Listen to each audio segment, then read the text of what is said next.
Dans une classe tendue du lycée numéro 2 de Jiangcheng, un tableau annonce qu'il ne reste qu'1 jour avant l'examen unifié. Le professeur principal, Chen Fan, donne les dernières instructions. Il dit aux élèves qui passent l'examen des arts libéraux de préparer le matériel hier et rappelle plus sérieusement à ceux qui passent l'examen d'arts martiaux de préparer l'équipement de combat et les armes hier. Le professeur Chen Fan met ensuite en garde contre le risque mortel de l'examen d'entrée à l'université d'arts martiaux. Il conseille vivement à tout étudiant dont la capacité éveillée est inférieure au niveau D de ne pas le passer. Depuis sa place, un étudiant nommé Xu Jinming sourit, sentant que l'avertissement du professeur lui est destiné. Il pense qu'il a été transféré dans ce monde appelé Blue Star. Il est technologiquement similaire à son ancien, mais il est également habité par de féroces bêtes assoiffées de sang. Pour contrer cela, certains humains ont éveillé des super-pouvoirs. Dans ce monde, les gens peuvent éveiller diverses capacités à l'âge de 16 ans qui sont classées sur une échelle de FAS. Cependant, la majorité des gens n'éveillent que des compétences entre F et D. Alors qu'il considère son propre pouvoir, un petit éclair apparaît. Il révèle que sa capacité est une faible électricité de niveau E, et il note avec déception que sa puissance n'est comparable qu'à une simple matraque paralysante. Alors que Xu Jinming réfléchit, un camarade de classe aux cheveux blonds, Wang Tian, tape sur son bureau. Il demande avec moquerie si Xu Jinming prévoit toujours de passer l'examen d'arts martiaux, le traitant de déchet de niveau E qui ne ferait que déshonorer l'école. Wang Tian suggère que Xu Jinming choisisse simplement les arts libéraux et lui offre un avenir en tant que petit employé dans son entreprise. Avant que Xu Jinming ne puisse répondre, une camarade de classe, Ling Xingli, se lève et dit à Wang Tian de se mêler de ses affaires. Agacé, Wang Tian se moque d'elle et promet de lui montrer qui est le meilleur pendant l'examen. Alors qu'il s'éloigne, il jette un coup d'œil en arrière et ajoute une remarque cruelle, prédisant que Xu Jinming mourra sur le terrain d'examen. Après le départ de Wang Tian, Ling Xingli se tourne vers Xu Jinming avec inquiétude. Elle lui conseille d'ignorer les paroles de Wang Tian et suggère que passer aux arts libéraux pourrait ne pas être une mauvaise option. Xu Jinming l'écoute silencieusement, son expression illisible. Perdu dans ses pensées, Xu Jinming regarde son formulaire d'inscription à l'examen unifié de Great Xia. Le formulaire indique sa capacité élémentaire de niveau E. Dans le grand royaume de Xia, l'éducation est divisée en arts libéraux et arts martiaux. Ceux qui ont des capacités de faible niveau peuvent choisir les arts libéraux pour une vie ordinaire. La voie des arts martiaux est beaucoup plus dangereuse. Les étudiants doivent entrer dans une zone désignée et combattre des bêtes féroces à mort pour réussir. Ce n'est qu'en survivant que l'on peut espérer entrer dans une université d'utilisateurs de capacités. Là, avec des années d'entraînement, même une personne non classée peut devenir un utilisateur de capacités vraiment puissant. Xu Jinming comprend pourquoi son professeur et Ling Xingli sont inquiets. Il sait qu'ils craignent ce qui pourrait arriver s'il passe l'examen. Cependant, il reconnaît également qu'il ne peut échapper à la menace constante des bêtes. Cette pensée déclenche un souvenir douloureux d'une bête liée de son passé, où il s'est agenouillé enfant en pleurant sur les corps sans vie de ses parents. Le souvenir renforce sa détermination.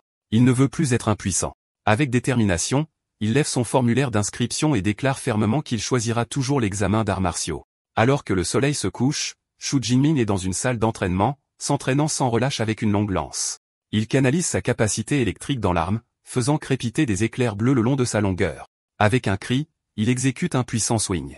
L'entraînement intense le laisse rapidement épuisé. Il laisse échapper un grand bâillement, se plaignant de sa fatigue, puis s'effondre sur le sol, sa lance tombant à côté de lui. Allongé sur le sol, Xu Jinming pense à son entraînement. Il s'entraîne avec la lance depuis 2 ans et demi. Malgré ses efforts, sa compétence est toujours au niveau débutant.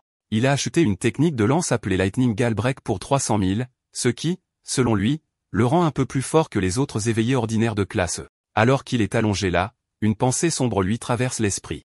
Il sait que le taux de mortalité des étudiants en dessous de la classe D à l'examen augmente chaque année. Cette pensée renforce sa détermination.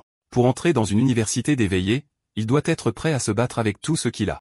Il se relève et s'approche d'une machine, serrant le poing. Alors que sa main approche du panneau de la machine, une interface holographique bleue se matérialise soudainement, affichant l'activation du système. Les yeux de Xu Jinming s'écarquillent sous le choc alors qu'il essaie de comprendre ce qui se passe. L'activation du système se termine et un nouveau message lui demande s'il souhaite réclamer le pack cadeau pour débutants. Toujours sur le sol, il réalise que cela pourrait être le légendaire système de triche pour les transmigrants.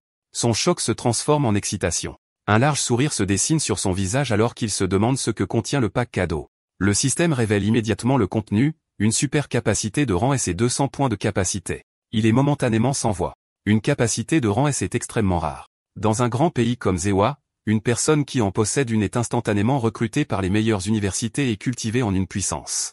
Xu Jinming est stupéfait par son incroyable fortune. La révélation le remplit d'espoir. Il réalise que même s'il est né comme une ordure de rang E, ce système lui donne une chance de changer son destin. Avec un sourire déterminé, il tend la main, crépitant de sa vieille électricité faible et dit « Réclamez, acceptant le cadeau sans hésitation. Immédiatement, 3 fenêtres système apparaissent. Le pack cadeau pour débutants est réclamé, 200 points de capacité sont crédités, et le système commence à distribuer sa nouvelle capacité de rang S, nuage violet, tonnerre, éclair de Dieu. La puissance jaillit directement dans son cœur. Le processus est incroyablement douloureux. Une immense puissance jaillit de lui alors que de violents éclairs violets traversent son corps, déchirant sa chemise. Une barre de progression apparaît, grimpant lentement alors que l'énergie explose vers l'extérieur, brisant l'intérieur de la pièce. L'explosion est si puissante qu'elle fait sauter la fenêtre de l'appartement. L'agitation est remarquée dans la rue en contrebas. Une femme montre du doigt l'étrange énergie, et son enfant demande ce qui se passe. Un jeune homme passe frénétiquement un appel téléphonique, exhortant quelqu'un à appeler les pompiers pour l'enfant de la famille Shu. À l'intérieur, Shu Jinmin se tord de douleur alors que l'intégration continue au-delà de 50%. Dans les rues, les gens lèvent les yeux alors que le ciel devient sombre et menaçant. Au-dessus de l'appartement, un dragon colossal formé d'éclairs bleus crépitants se matérialise. L'événement attire des individus puissants.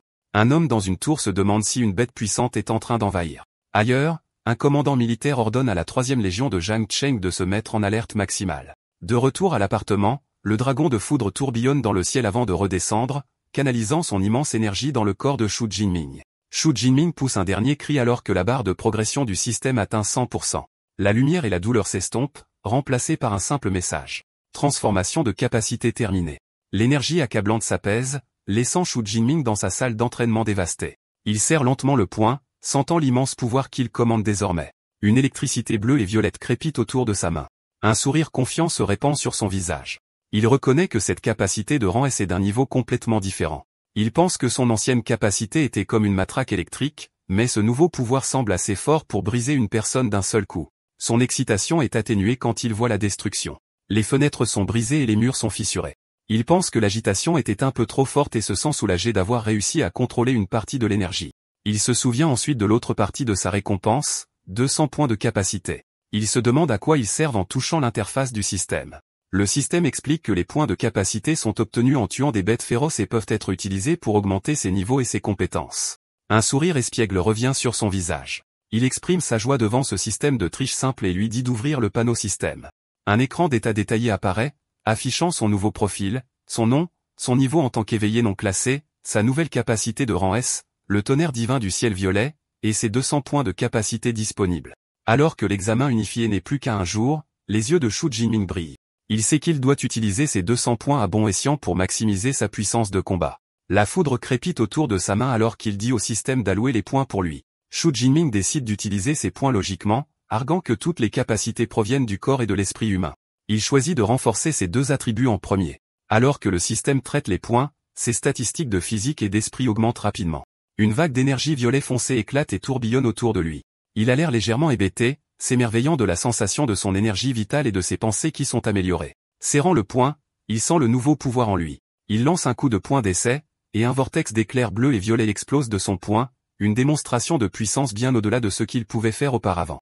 Il regarde sa main, entourée d'énergie crépitante, et comprend qu'en augmentant ses attributs de base, son contrôle sur ses compétences de combat et ses pouvoirs sera également plus fort. Le panneau du système confirme la mise à niveau, indiquant que son physique est maintenant de 141 et son esprit est de 160. Il explique que chaque point de capacité équivalait à 0,2 unités d'énergie vitale ou d'énergie spirituelle. Un sourire confiant se répand sur son visage.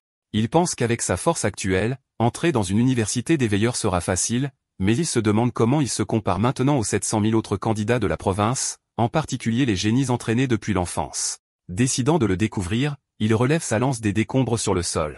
Alors qu'il l'attrape et la jette sur son épaule, il décide d'aller au dojo pour tester ses nouveaux niveaux de puissance. Alors qu'il s'apprête à partir, la porte de son appartement s'ouvre brusquement. Une équipe de 3 pompiers fait irruption, prêts à combattre un incendie, laissant Shu Jinming stupéfait. Le chef des pompiers, l'air confus par l'absence d'incendie, explique qu'ils ont reçu un appel concernant un incendie à cet endroit. Debout dans la pièce détruite, Shu Jinming explique calmement que l'agitation a été causée par son entraînement aux capacités et que tout va bien maintenant. Le chef des pompiers accepte l'explication, sachant que les incidents avec des individus éveillés sont courants. Il demande à son équipe de se replier par radio. En partant, il regarde Shu Jinming avec admiration, pensant à quel point la jeune génération est formidable pour provoquer une telle agitation simplement en pratiquant. Peu de temps après, le camion de pompiers s'éloigne. Alors que Shu Jinming, maintenant en uniforme scolaire et portant sa lance, descend la rue, un voisin qui l'appelle en client lui demande s'il va bien après l'incendie. Shu Jinming le rassure, tout est sous contrôle. Remarquant la lance, le voisin le félicite d'être si assidu, s'entraînant même avec l'examen le lendemain. L'histoire explique ensuite que les dojos sont importants dans ce monde. Pour progresser, une personne éveillée doit entraîner son physique et son esprit. Les salles offrent des terrains d'entraînement, ce qui est essentiel car toutes les familles ne peuvent pas se permettre une salle d'entraînement privée. Les deux chaînes de dojo les plus célèbres sont Thunder et Brutal Bear. Shu Jinmin arrive au Thunder Martial Hall. La narration explique que le Brutal Bear Hall est cher, principalement pour les étudiants de familles riches. Le Thunder Hall, cependant, est gratuit pour tous les lycéens, ce qui le rend très populaire. À l'intérieur du hall animé, Shu Jinmin voit un visage familier dans un groupe d'étudiants. La fille aux longs cheveux noirs et aux yeux rouges est Tang Chi, sa cousine. Il s'approche d'elle et lui demande pourquoi elle est au Thunder Hall. Surprise de le voir, Tang Chi répond qu'elle est juste venue avec un ami. Shu Jinmin s'excuse poliment, disant à Tang Chi et à ses amis de continuer leur visite pendant qu'ils se dirigent vers la salle d'entraînement. Alors qu'il s'éloigne, Tang Chi le regarde, pensant qu'il semble un peu différent. Son amie joyeuse, Xiaoya, est immédiatement séduite par l'apparence de Shu Jinmin, le traitant de beau et demandant à Tang Chi qui il est. Tang Chi explique qu'il est son cousin, Shu Jinmin, également étudiant de 3e année passant l'examen d'arts martiaux demain. Xiaoyu s'évanouit, disant qu'il ferait un excellent petit ami. Un ami taquine pour être tombée amoureuse, et elle est d'accord avec enthousiasme. En entendant cela, Tang Kui décide de ramener son ami à la réalité. Elle révèle que la capacité éveillée de Shu Jinmin n'est que de rang E. La nouvelle brise le fantasme de Xiaoyu, et elle s'écrie quel dommage. L'ami sourit, commentant qu'il est louable pour quelqu'un avec une capacité de rang E de passer l'examen d'arts martiaux. Tang Chi, cependant, a l'air inquiète, disant que le courage n'a pas de sens quand le risque est si élevé. Changeant de sujet, Tang Chi rappelle au groupe qu'ils sont là pour visiter la salle. Xiaoyu est d'accord, mentionnant qu'elle a passé tout le lycée au cher Brutal Bear Hall et suggère que se détendre avant le grand examen est une bonne idée. Pendant ce temps, Shu Jinmin trouve une salle d'entraînement vide. Il se tient devant une grande cible ronde avec sa lance. Alors qu'il la saisit, il remarque qu'elle est beaucoup plus légère. Il se rend compte que la lance n'a pas changé. Son propre corps est devenu beaucoup plus fort. Il considère que cette vieille arme pourrait ne plus être adaptée, mais avec l'examen demain, il n'y a pas le temps d'en trouver une nouvelle. Il décide de d'abord tester sa force physique maximale sans sa capacité de foudre. Il prend une profonde inspiration, serre sa prise et pousse la lance vers l'avant. L'arme frappe le centre de la cible avec une force incroyable. La frappe laisse une toile d'araignée de fissure dans la cible d'entraînement avancée. Un écran numérique au-dessus affiche le nombre 321. L'équipement de la pièce est fait d'un métal à mémoire de forme spéciale, lui permettant de se réparer automatiquement. Shu Jinmin est stupéfait. Sa force physique pure a doublé. Il sait que la puissance maximale d'un éveillé normal non classé est d'environ 100 calories, ce qui rend sa force de base exceptionnelle. Satisfait, il décide d'essayer sa nouvelle capacité de rang S. Ses yeux brillent en bleu alors qu'il se prépare à canaliser le tonnerre divin du ciel pourpre. Des arcs d'éclairs violets et bleus crépitent autour de son corps. Avec un puissant saut, il abat sa lance sur la cible, créant une explosion massive d'énergie électrique. Il lève les yeux vers la nouvelle lecture, un incroyable 3021 calories. Shu Jinmin est ravi de la puissance de sa capacité de rang S. La norme pour un éveillé de premier niveau n'est que de 1000 calories. Le fait que lui, encore non classé, puisse déclencher une attaque comparable à un éveillé de premier niveau intermédiaire montre son nouveau potentiel, mais il n'en a pas fini. Avec des éclairs crépitant toujours autour de lui, il déclare que ce n'est pas sa limite. Il décide d'utiliser son véritable coup fatal, une technique combinant sa force améliorée, sa capacité et ses compétences de combat en une seule frappe.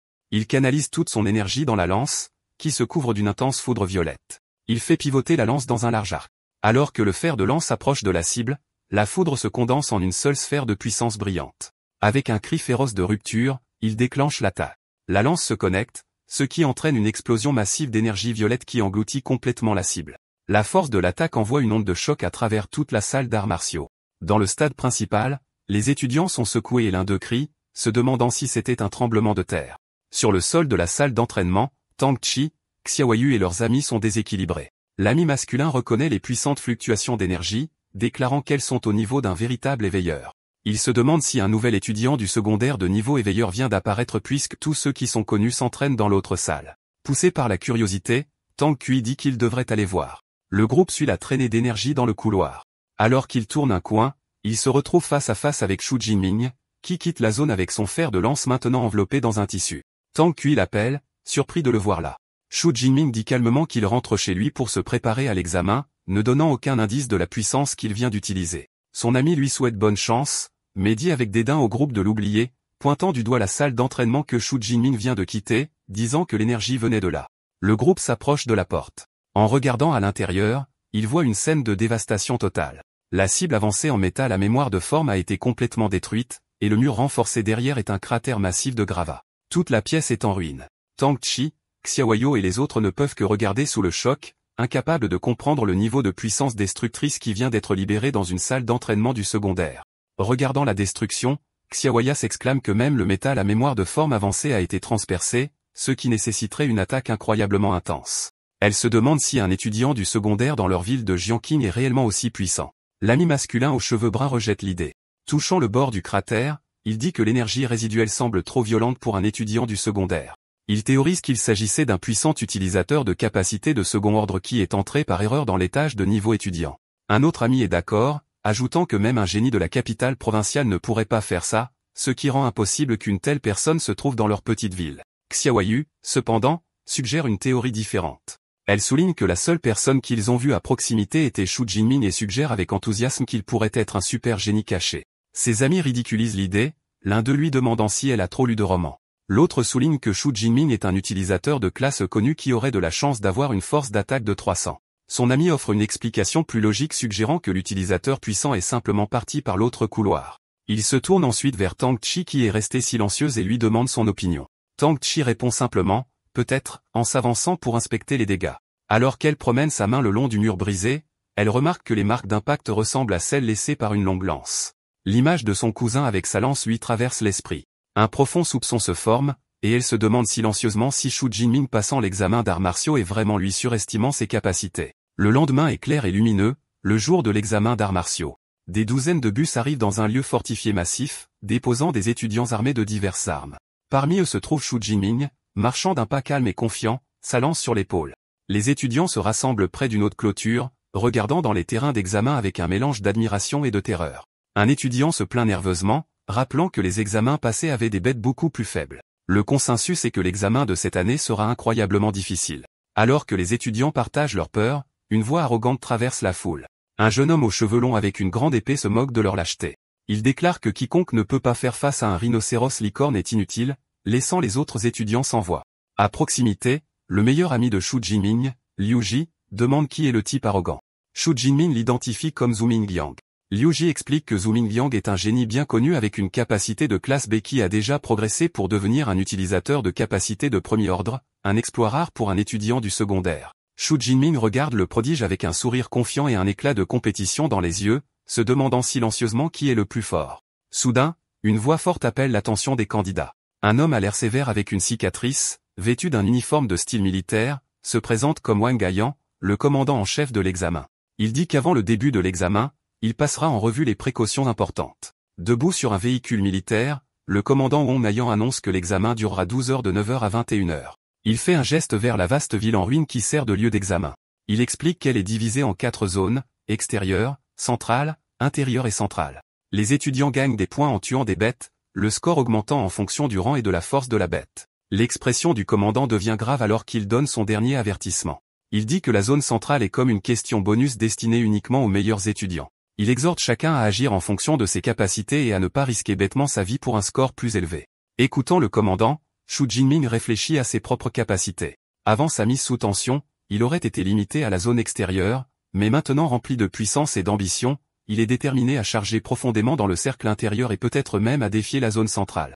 Une annonce est faite pour que les étudiants obtiennent leur fourniture d'examen.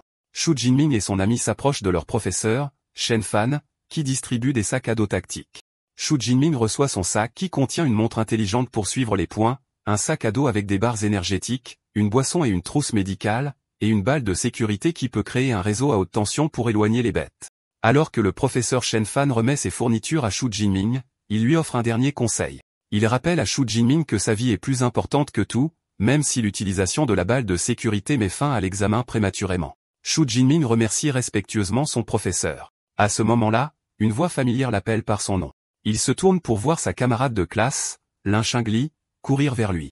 Elle lui propose gentiment une place dans son équipe. Avec elle se trouve le président de leur classe, Liu Qin, un utilisateur de classe C qui dit qu'il protégera Shu Jinming dans la salle d'examen. Cependant, un autre étudiant s'y oppose, arguant que l'examen est une compétition sérieuse. Il se plaint que prendre un étudiant de rang E comme Shu Jinming nuira à leur chance d'obtenir un score élevé. Un autre coéquipier est d'accord avec colère, accusant Liu Qin de changer leur plan. Les deux opposants indiquent clairement qu'ils ne veulent pas être accablés d'un fardeau. Les insultes exaspèrent l'ami de Xu Jinming, Liu Ji, mais Xu Jinming le retient calmement. Avec un sourire poli, Xu Jinming décline l'offre. Il dit à Liu Qin et Lin Qingli qu'il apprécie leur gentillesse, mais qu'il prévoit d'y aller seul. Une Lin Qingli inquiète accepte à contre-cœur sa décision, l'exhortant à être prudent. L'étudiant qui s'était plaint ricane et suggère qu'ils aillent plutôt trouver le puissant Wang Tian pour faire équipe avec lui, laissant échapper un rire moqueur alors qu'il s'éloigne. Xu Jinming les regarde partir avec un sourire confiant, pensant qu'il est plus que capable d'obtenir un score élevé par lui-même. Une annonce retentit, déclarant le début officiel de l'examen. Une flotte de drones envahit le ciel, prête à diffuser l'événement en direct. Les portes massives s'ouvrent et un flot d'étudiants se précipite dans la ville en ruine, criant leurs objectifs. Parmi la foule se trouvent Tang Chi et ses amis, une fille déterminée avec une grande épée, et le meilleur candidat, Zhu Mengjiang, qui utilise sa capacité de vent pour devancer le peloton. En revanche, Xu Jinming reste calme. Il fait un seul pas, puis se lance dans une course régulière, sa lance à la main, pensant que l'examen est enfin arrivé et qu'il est prêt. Pendant qu'il court, il tape sur sa montre intelligente. Un écran holographique confirme son identité et affiche les classements en temps réel. Les 3 premières places sont déjà occupées par Zhu Mengjiang en première place avec 7 points, suivi de 2 autres étudiants. Xu Jinming regarde le classement avec un sourire confiant. Il note que Zhu Mengjiang a déjà commencé à tuer des bêtes, mais cette avance précoce ne fait qu'alimenter son propre esprit de compétition. Alors que d'autres se battent dans les sections extérieures, Xu Jinming opte pour une stratégie plus audacieuse. Il décide de ne pas perdre de temps et de se diriger directement vers la zone centrale à haut risque et à forte récompense. Alors qu'il s'enfonce dans la ville en ruine, il s'arrête soudainement. Devant lui, il découvre une scène horrible, le corps sans vie d'un autre étudiant dans une mare de sang. À côté du corps se trouve une balle de sécurité verte inutilisée, montrant à quelle vitesse l'attaque a dû être rapide. Xu Jinming est troublé par cette vision. Il se rend compte que l'étudiant n'a même pas eu la chance d'activer sa dernière défense. La sombre réalité de l'examen le frappe et il comprend le poids des avertissements de ses professeurs et du commandant. Il pense que s'il n'avait pas reçu sa capacité de classe S hier, il aurait facilement pu finir dans le même état. Reprenant sa détermination, il accepte la nature brutale de l'examen. Il s'agenouille à côté de l'étudiant tombé et utilise la montre intelligente du garçon pour demander que le corps soit récupéré. Il réfléchit au fait que les opportunités s'accompagnent toujours de risques. Soudain, il entend un bruit à proximité. De l'ombre d'un bâtiment en ruine, une grande patte griffue apparaît silencieusement. Un instant plus tard, un féroce chat de l'ombre aux yeux violets brillants émerge. Xu Jinming réalise instantanément l'horrible vérité. Les bêtes avaient laissé l'étudiant mort comme appât. C'est un piège, et la bête se jette sur lui. Malgré la terrifiante attaque du chat de l'ombre, Xu Jinming reste parfaitement calme. La bête grogne de façon menaçante alors qu'elle bondit avec une vitesse incroyable, ses griffes d'ombre étendues, mais Xu Jinming est encore plus rapide. Avec un mouvement fluide et désinvolte, il esquive l'attaque, laissant la bête le dépasser. Le chat de l'ombre atterrit gracieusement, ses yeux violets brillants fixés sur sa proie. Sa réputation est bien méritée. Avec un corps agile, des griffes acérées et une force de morsure de plus de 1000 kg, c'est un tueur de débutants mérité. Il laisse échapper un rugissement féroce pour tenter d'intimider Xu Jinming.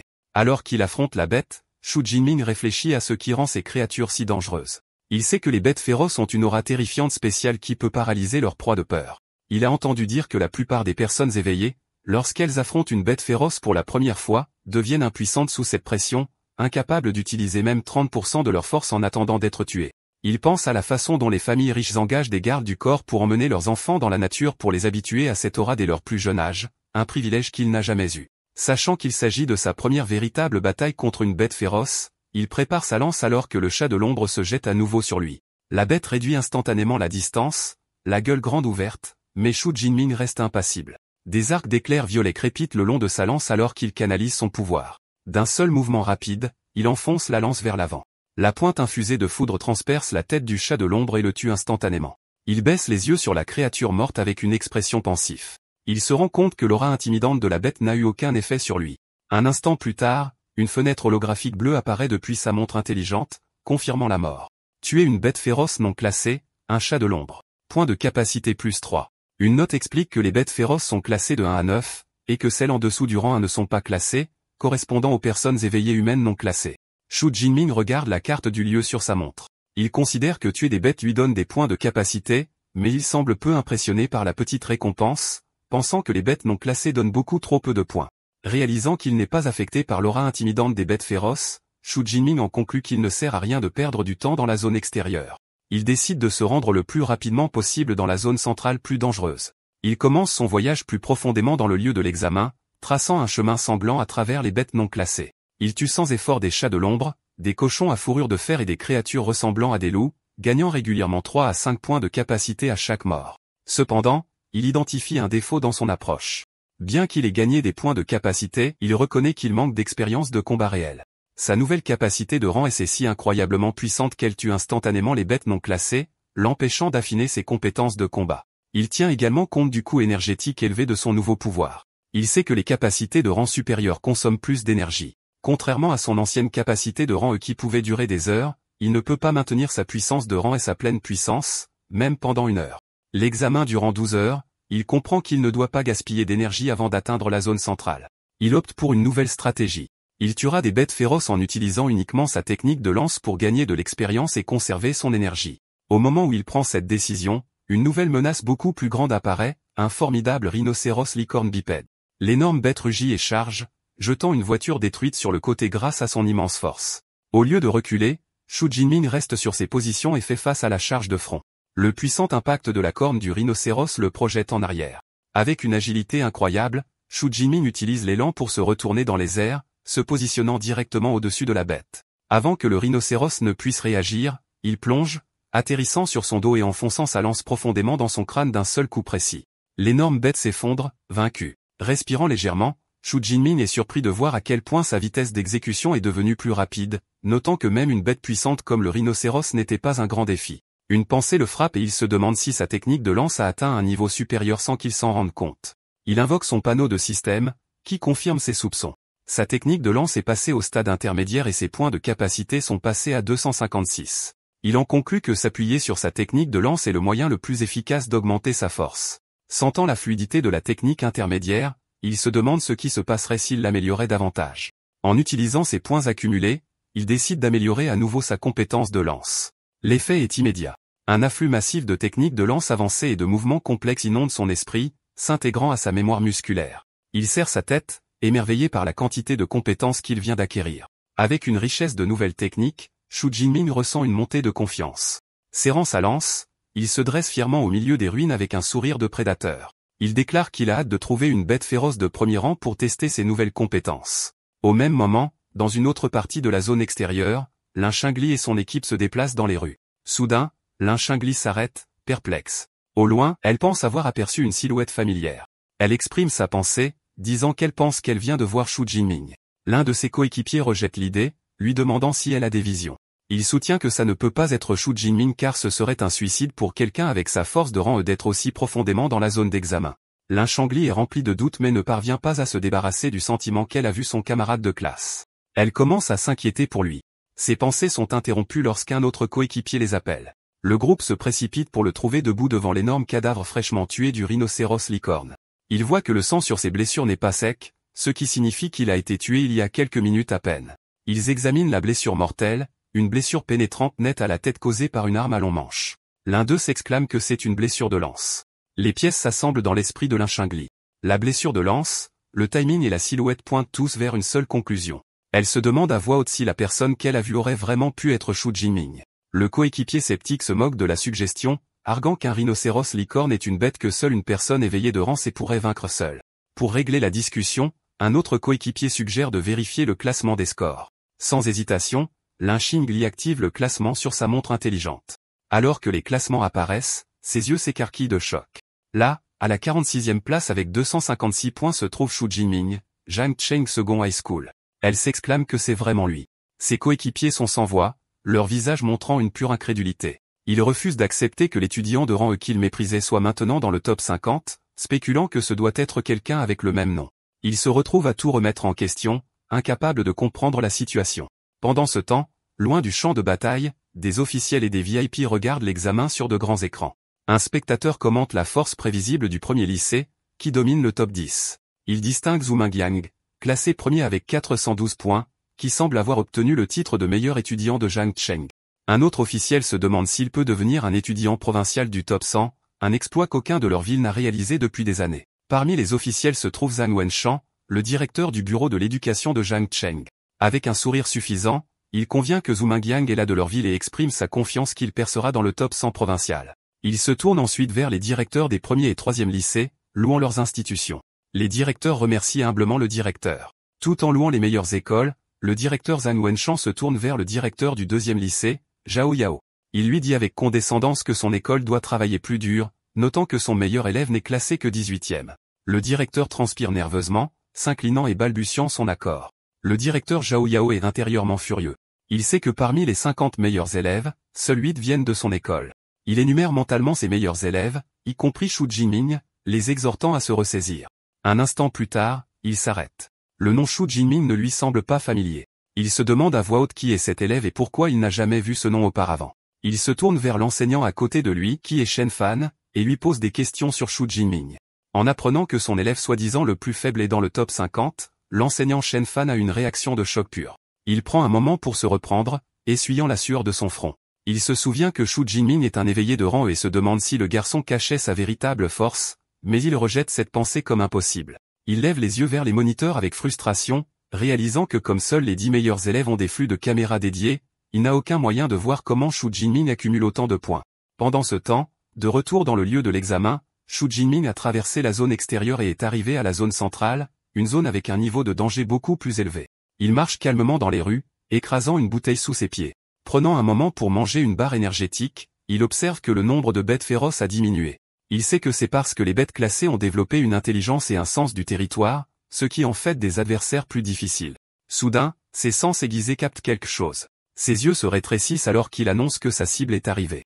Un instant plus tard, une puissante bête rayée jaillit d'un tas de voitures détruites. La créature est une bête féroce de premier rang, un tigre à lame de bras nommé ainsi en raison des os pointus en forme de lame sur ses membres antérieurs. Xu Jinming reste impassible. Il remarque sa chance, content d'avoir rencontré une bête de premier rang si tôt. Avec une expression confiante et impatiente, il prépare sa lance, déclarant que cet adversaire puissant est le test parfait pour sa technique de lance nouvellement améliorée. Le tigre à lame de bras pousse un rugissement féroce et se jette, ses griffes puissantes prêtes à attaquer. Xu Jinming reste calme et posé, tenant sa lance de manière défensive. Avec une pirouette gracieuse, il dévie la ruée initiale du tigre, parant habilement l'attaque de la bête avec le fût de sa lance.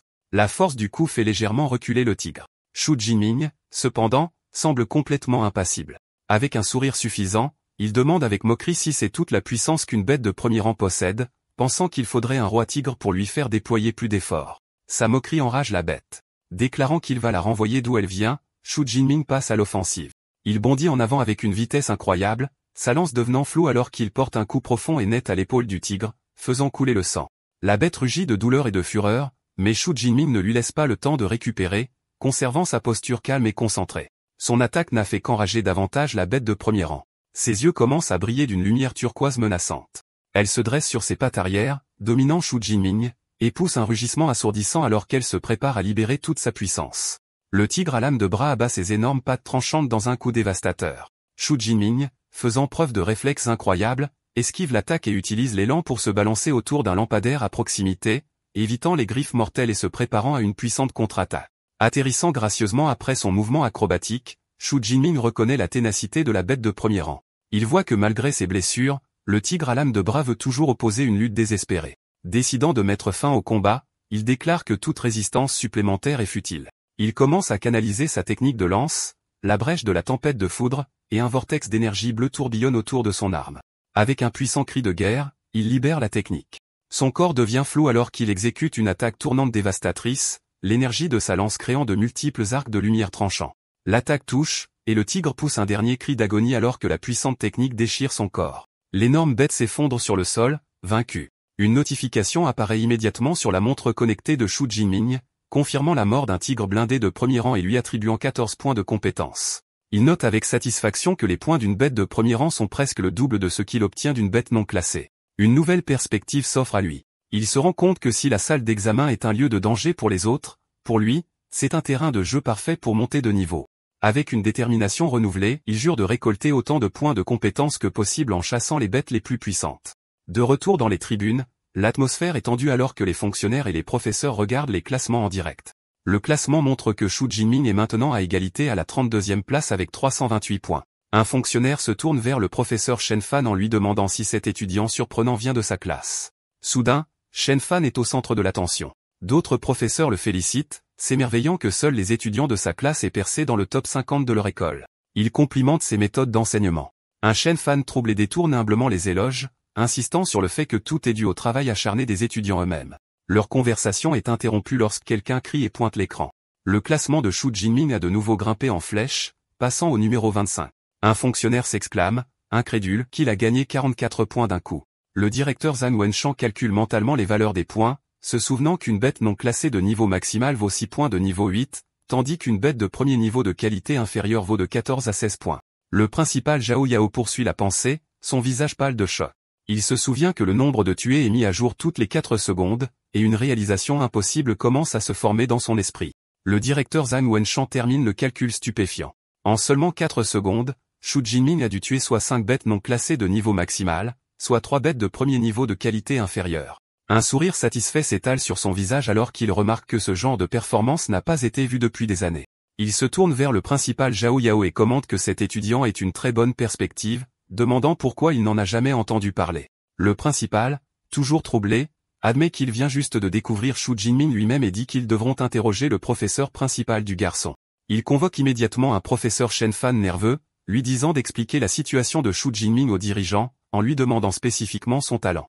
Debout devant les hauts fonctionnaires de l'éducation de la ville, un Shen Fan en sueur balbutie la vérité incroyable. Xu Jinming a réveillé une capacité de niveau E, une faible électricité. Le principal est incrédule, demandant si Shen Fan est certain de ne pas s'être trompé. Shen Fan insiste sur le fait qu'il est sûr. Il ajoute qu'il a spécifiquement conseillé à Xu Jinming de ne pas participer à l'examen en raison de sa faible capacité de niveau. Le directeur Zhang Wenshan écoute avec une curiosité croissante. Il en déduit que pour un étudiant avec seulement une capacité de niveau E pour arriver aussi loin, il doit avoir d'autres qualités exceptionnelles. Ce mystère pique son intérêt. Il décide d'attendre, prédisant avec confiance qu'avec l'élan de Xu Jinming, il devrait bientôt percer dans le top 10. À ce moment-là, ils obtiendront un flux de caméras dédié et comprendront enfin comment il fait cela. Il ajoute cependant un avertissement sévère, que si l'étudiant triche, il y aura des conséquences. Juste au moment où il finit de parler, les yeux du professeur Shen Fan et du principal Zhao Yao s'écarquillent sous le choc. Une nouvelle mise à jour apparaît sur le classement. Xu Jinming a fait l'impossible et a percé dans le top 10 maintenant à la 9e place. Juste en dessous de lui au numéro 12 se trouve sa cousine, Tang Chi. Ailleurs dans la salle d'examen, Tang Chi, maintenant avec des oreilles et une queue de chat, est assise au sommet d'une bête vaincue. Elle regarde au loin avec un sourire entendu, maintenant certaine que son cousin est celui qui a causé la destruction au centre d'arts martiaux. L'étudiant le mieux classé, Jo Min-young, remarque également le nouveau nom sur le classement. Il note avec une certaine surprise qu'avec encore 6 heures à faire, un nouveau visage s'est faufilé dans le top 10. Il pense qu'il n'a jamais entendu parler de Xu Jinming auparavant. Parce qu'il est dans le top 10, un drone caméra dédié est envoyé pour suivre Xu Jinming. Le flux le montre en train de tuer sans effort une autre bête de premier niveau avec sa lance. Alors que la bête tombe, une notification lui attribue 14 points supplémentaires. Il se dit que l'efficacité de tuer des bêtes est beaucoup plus élevée dans la zone centrale. Il remarque ensuite le drone et se rend compte qu'il a dû entrer dans le top 10. Debout au-dessus de sa dernière victime, Xu Jinming réfléchit à la nature de l'examen. Il comprend que c'est un test de force et de potentiel où de meilleurs résultats mènent à une plus grande reconnaissance. Dans cette optique, il décide qu'il n'a aucune raison de cacher son vrai pouvoir, déclarant que percer dans le top 10 n'est que le début. Avant de défier la zone centrale, il décide d'améliorer à nouveau sa force. Il vérifie son panneau système, qui montre que sa technique de lance est maintenant au niveau avancé, et qu'il a 312 points de compétence. Il remarque avec une certaine déception que son niveau n'a pas automatiquement progressé depuis son éveil. Il en déduit que la seule façon de devenir un véritable utilisateur de capacité est d'apprendre une méthode de cultivation spécifique, ce qu'il ne peut pas faire pendant l'examen. Puisqu'il ne peut pas augmenter son rang, il décide de continuer à améliorer ses attributs de base.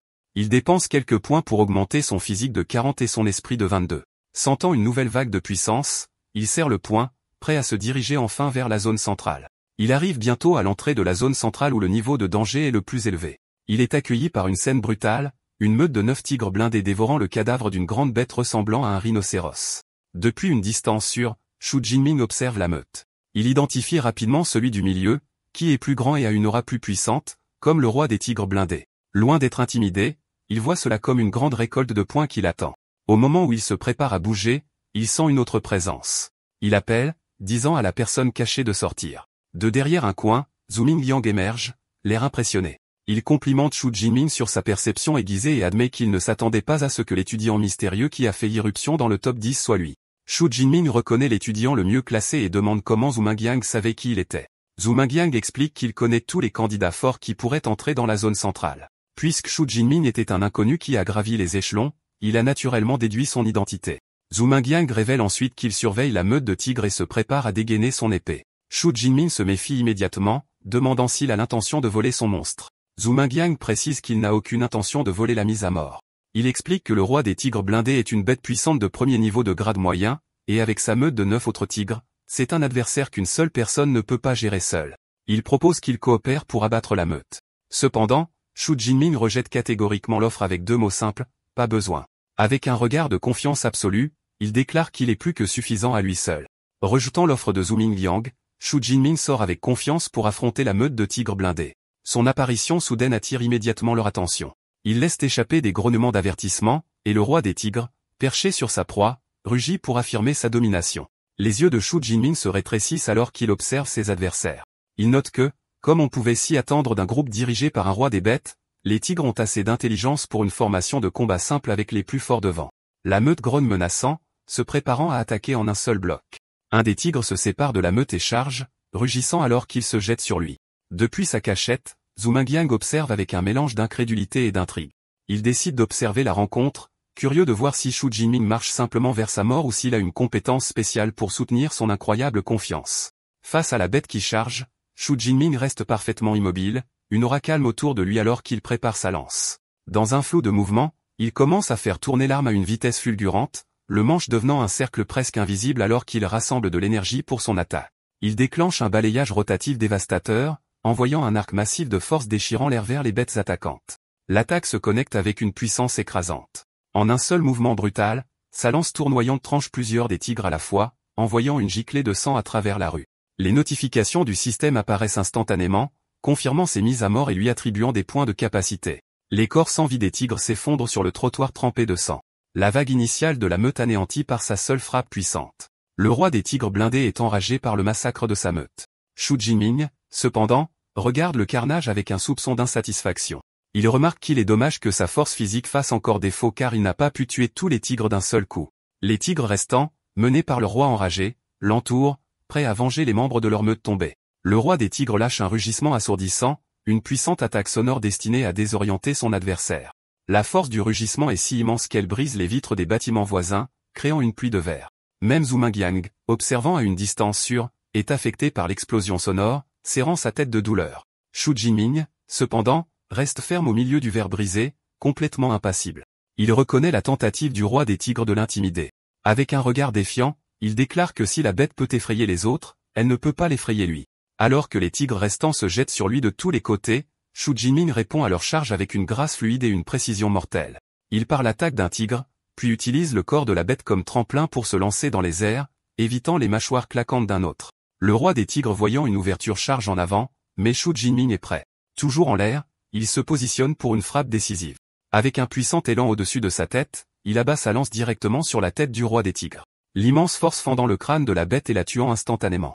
Il atterrit avec grâce alors qu'une notification du système confirme la mise à mort d'un tigre à lame de bras de premier ordre de rang supérieur, lui attribuant un massif 20 points de capacité. Regardant depuis sa cachette, Zhu Mingyang est complètement abasourdi. Transpirant et les yeux écarquillés, il n'arrive pas à croire ce dont il vient d'être témoin.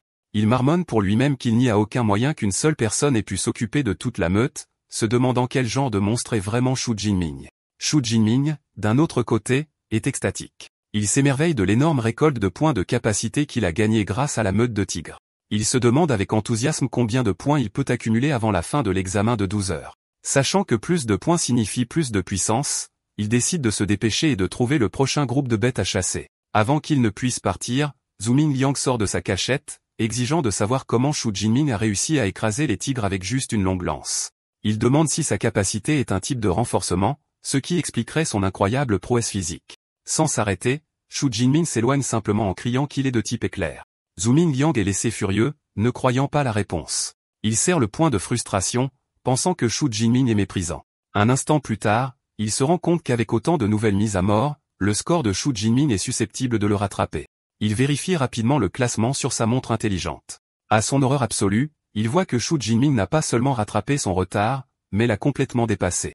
Le classement montre maintenant Xu Jinming à la première place avec 1122 points, tandis qu'il a été relégué à la deuxième place avec 985. La réalisation le laisse crier de frustration. De retour dans les tribunes, les officiels sont en pleine effervescence. Le directeur Zhang Wenchan se lève et déclare que la maîtrise de la lance de haut niveau de Xu Jinming confirme qu'il est un véritable génie. Il tape sur l'épaule d'un principal Zhao Yao rayonnant, annonçant qu'avec Xu Jinming les représentants, Zhang Cheng peut certainement entrer dans le top 100 provincial. Il promet un logement pour la deuxième école secondaire après l'examen, au grand plaisir larmoyant du directeur. Le principal Zhao Yao est submergé d'émotion, pensant quelle énorme surprise a été Xu Jinming, donnant enfin à son école sa journée de gloire. 3 heures plus tard, dans la zone centrale, Zhu Mingyang erre dans les rues, l'air complètement perdu. Il se demande à voix haute où sont passées toutes les bêtes féroces. Une voix derrière lui suggère de demander au premier du classement. Il se retourne et voit sa cousine Tang Chi, ainsi que d'autres étudiants les mieux classés, Wu Hao et Meng Di. Tang Chi montre les rues vides, expliquant que Xu Jinming a déjà tué toutes les bêtes. Elle dit que comme ils ne trouvaient aucune bête à combattre, ils ont dû faire équipe. Zhu Mingyang est stupéfait, trouvant impossible de croire qu'une seule personne ait pu nettoyer toute la zone centrale. Tang Kui dit à Zhu Mingyang qu'elle voit bien qu'il n'est pas un utilisateur de capacité classée depuis très longtemps. Pour prouver son point, elle lui dit de regarder le score actuel de son cousin. Elle active sa montre intelligente et le classement apparaît. Les yeux de Zhu Mingyang s'écarquillent d'incrédulité lorsqu'il voit le nombre astronomique à côté du nom de Xu Jinming. 34-35 points, plus du triple de son propre score. Il ne peut que balbutier, choqué. Tang Kui explique calmement le calcul. En soustrayant les quelques 700 points que Xu Jinming a obtenus dans la zone centrale, il a quand même gagné plus de 2500 points, ce qui signifie qu'il a dû tuer à lui seul près de 200 bêtes féroces dans la zone centrale. Une goutte de sueur coule sur le visage de Zhu Mingyang lorsqu'il réalise la vérité.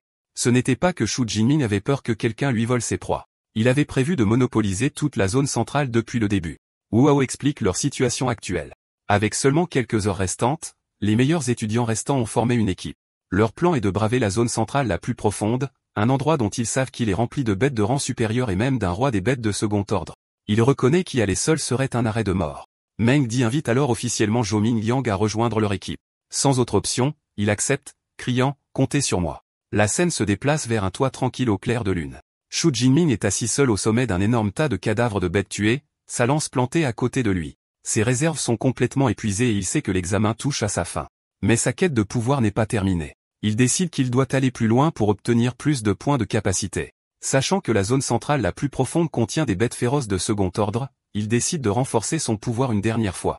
Il ouvre son panneau système, révélant qu'il a accumulé un nombre stupéfiant de 24-13 points de capacité. Avec un sourire malicieux, il décide de mettre ses points dans une amélioration. Après avoir canalisé la nouvelle puissance, il se tient au-dessus du cadavre d'une créature massive ressemblant à un ours, laissant échapper un soupir de soulagement. Il est convaincu qu'avec ce dernier coup de pouce, il devrait être en mesure de gérer la finale de l'examen de combat de cette année. Alors que les autres meilleurs étudiants sprintent vers la zone finale, leur sprint final commence. Au plus profond de la zone la plus reculée, une nouvelle bête terrifiante émerge des ruines, une créature massive ressemblant à un loup à la fourrure blanche avec des yeux rouges brillants et des cristaux rouges dangereux sur son dos. Alors que le défi final apparaît, Xu Jinming arrive sur les lieux, calme et prêt. Il tient sa lance, un regard confiant sur son visage alors qu'il se demande quel genre de bête féroce de second ordre l'examen lui a réservé cette année.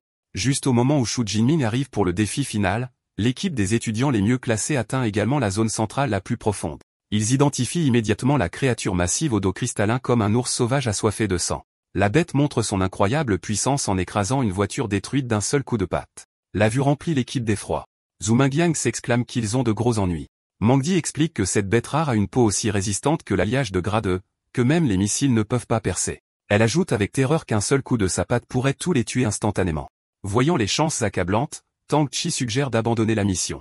Leur situation est encore plus désastreuse qu'ils ne le pensaient. Ils se rendent compte que le complexe est gardé non seulement par le roi des bêtes, mais aussi par une grande meute de bêtes de premier niveau de haut rang. L'un d'eux déclare sombrement que s'ils entrent, ils seront probablement anéantis par la horde avant même que l'ours sauvage ne bouge. Face à ce défi impossible, un membre de l'équipe abandonne immédiatement, disant qu'il ne sert à rien d'obtenir un score élevé si vous mourrez. Zhu Mingyang essaie de l'arrêter, se demandant avec colère à quoi sert d'être beau s'il va se précipiter dans une horde de bêtes pour mourir. Le moral de l'équipe est complètement brisé. Soudain, Meng Di pointe vers le complexe en criant aux autres de regarder. Il voit une silhouette solitaire entrer dans la zone mortelle. Les yeux de Tang Chi s'écarquillent lorsqu'elle le reconnaît. C'est Xu Jinming qui entre sans crainte au cœur de la horde de bêtes. Alors qu'il saute gracieusement dans le complexe, les autres regardent avec incrédulité. Zhu Mingyang se plaint du test difficile tandis qu'un autre étudiant panique, criant que l'entrée de Xu Jinming a alarmé toute la horde, qui tourne maintenant son attention vers lui. Enragé par l'intrusion, toute la horde de bêtes féroces se précipite sur lui. Xu Jinming reste sur ses gardes au centre de la rue, et en un instant, il est complètement englouti par les créatures grognantes. Regardant depuis le toit, les autres étudiants sont horrifiés. Tang Kui s'inquiète pour son cousin, mais Wu Hao remarque qu'il a été trop imprudent. Tang Kui déclare qu'elle doit aller l'aider. Ming Di lui attrape le bras en essayant de l'arrêter, et Wu Hao la traite de folle, disant que c'est une mort inutile.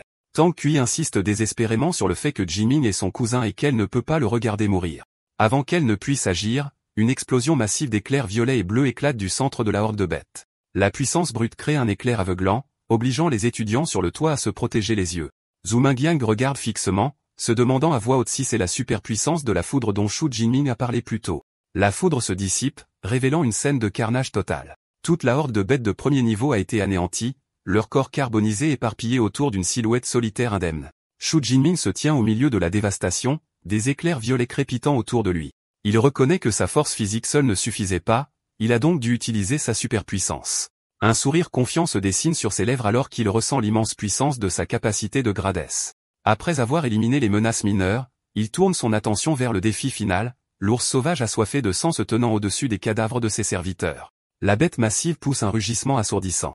Shu Jinming reste calme, analysant son adversaire. Il note que l'ours sauvage est massif et probablement pas agile, concluant qu'avec sa puissante capacité de tonnerre, il devrait être gérable. Il remarque alors que la bête n'est pas seule. Il a plusieurs serviteurs plus petits mais toujours dangereux. Réalisant que ces créatures pourraient être une nuisance, il décide qu'il n'y a qu'une seule chose à faire. Avec une détermination farouche, les yeux brillants, il déclare qu'il va d'abord nettoyer la zone. Il se met en mouvement, son corps amélioré par sa capacité de foudre de rang S, se déplaçant à une vitesse fulgurante alors qu'il traverse les bêtes restantes. Il élimine sans effort un chat de l'ombre de haut rang, sa smartwatch confirmant la mort et lui attribuant 13 points. Avec un sourire confiant, il s'émerveille de l'amélioration que son super pouvoir apporte à son physique, mais reconnaît qu'il ne peut pas maintenir cet état dangereux longtemps. Sachant que c'est suffisant pour éliminer les sbires, il abat les dernières bêtes inférieures avec un puissant balayage de sa lance, gagnant 15 points supplémentaires pour un rhinocéros licorne de haut rang. La zone étant dégagée, la confrontation finale commence. L'ours sauvage rugit de fureur, frappant ses énormes pattes sur le sol et créant une onde de choc qui brise le trottoir.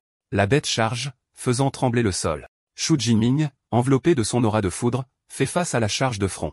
Avec un puissant saut, il esquive la charge et balance sa lance dans un arc dévastateur, brisant l'un des grands cristaux rouges sur le dos de la bête. La bataille se poursuit dans un flou alors que Shu Jinming esquive habilement les attaques de l'ours et porte des coups précis, brisant davantage de cristaux et blessant la bête. Sa smartwatch se met continuellement à jour avec des points alors qu'il démantèle les défenses du roi des bêtes. L'ours sauvage rugit, enragé alors qu'il regarde ses sbires tomber. Shu Jinming, enveloppé d'éclairs, raille la bête, lui demandant si elle se met en colère. Il promet de s'en occuper après s'être occupé du dernier sbire. Alors qu'il charge le dernier rhinocéros, le roi ours observe avec une intelligence rusée. Juste au moment où Shu Jinming est sur le point de frapper, le roi ours se déplace avec une vitesse inattendue, brisant son propre sbire en morceaux pour l'intercepter. Shu Jinming est surpris, réalisant que la bête avait anticipé son mouvement. Le roi ours claque ses pattes ensemble, sacrifiant son dernier sbire pour créer une onde de choc dévastatrice qui anéantit le sol et les voitures à proximité. Le dernier rhinocéros est mis en pièces dans l'explosion. Cependant, l'attaque ne parvient pas à nuire à sa cible. Shu Jinming, entouré de son aura de foudre, fait gracieusement un flip dans les airs, atterrissant en toute sécurité et intact par l'explosion. Le champ de bataille étant débarrassé des menaces mineures, seuls les deux rois restent. Shu Jinming sourit férocement, son corps crépitant de puissance. Il déclare que sans sbire restant, il est temps de voir si la peau de la bête semblable à une armure peut résister à la force de son tonnerre. Avec une puissante poussée, Shu Jinming plonge sa lance couverte de foudre dans la tête de l'ours sauvage assoiffé de sang. L'impact crée une énorme explosion d'énergie violette qui recouvre le drone qui le suit, coupant son flux de caméra. Les étudiants sur le toit sont frappés par l'onde de choc, se protégeant le visage de l'explosion. Dans les tribunes, les officiels regardent en silence stupéfait l'écran rempli de statique. Le directeur Zhang Wenshan, choqué, se tourne vers le principal Zhao Yao. Il crie, demandant s'il appelle la puissance qu'ils viennent de voir une capacité de classe et l'accusant de plaisanter. Un autre officiel, également stupéfait, remarque que Shu Jinming pourrait instantanément tuer une bête de rang 1 de haut niveau et combattre un boss de rang 2, un exploit avec lequel même un utilisateur de classe A aurait du mal. Le principal Zhao Yao, en sueur et désemparé, ne peut que supposer qu'il pourrait s'agir d'une rare mutation de capacité. Quoi qu'il en soit, le directeur Zhang Wanshan rit et dit qu'après aujourd'hui, la grande nation Xia sera ébranlée par le nom de Shu Jinming. De retour sur le champ de bataille, le résultat de l'attaque de Shu Jinming est clair. L'ours sauvage assoiffé de sang est blessé avec une profonde entaille sur la tête, mais il n'est pas vaincu. La bête rugit et frappe Shu Jinming avec sa patte, l'envoyant voler. Il est choqué que sa puissante attaque n'ait laissé qu'une blessure superficielle. Il atterrit lourdement sur le sol en utilisant ses compétences pour se rétablir. Il analyse rapidement la situation. Il réalise que la peau de l'ours sauvage est résistante aux lames et ne conduit pas l'électricité. Il admet à lui-même qu'avec sa force actuelle, il sera difficile de tuer la bête d'un seul coup. L'ours sauvage enragé commence à rassembler de l'énergie noire autour de son corps. Xu Jinming, sentant l'immense puissance, ne peut que regarder avec choc en disant « Quoi ?» L'énergie noire s'amasse autour de l'ours sauvage assoiffé de sang alors qu'il se renforce, roulant vers l'avant comme un rocher monstrueux. Il fracasse tout, le sol semblant céder sous sa puissance. Xu Jinming saute en arrière sur des débris alors que des éclairs violets crépitent autour de lui, se préparant. Il est surpris que la bête ait activé sa compétence de berserk si rapidement, reconnaissant que la bête le déteste vraiment. Une note explique que berserk est la compétence de contre d'une bête, comme une technique de combat humaine. La bête enragée, maintenant couverte d'énergie noire, se penche. Il lâche un rugissement assourdissant puis charge avec une plus grande vitesse et férocité.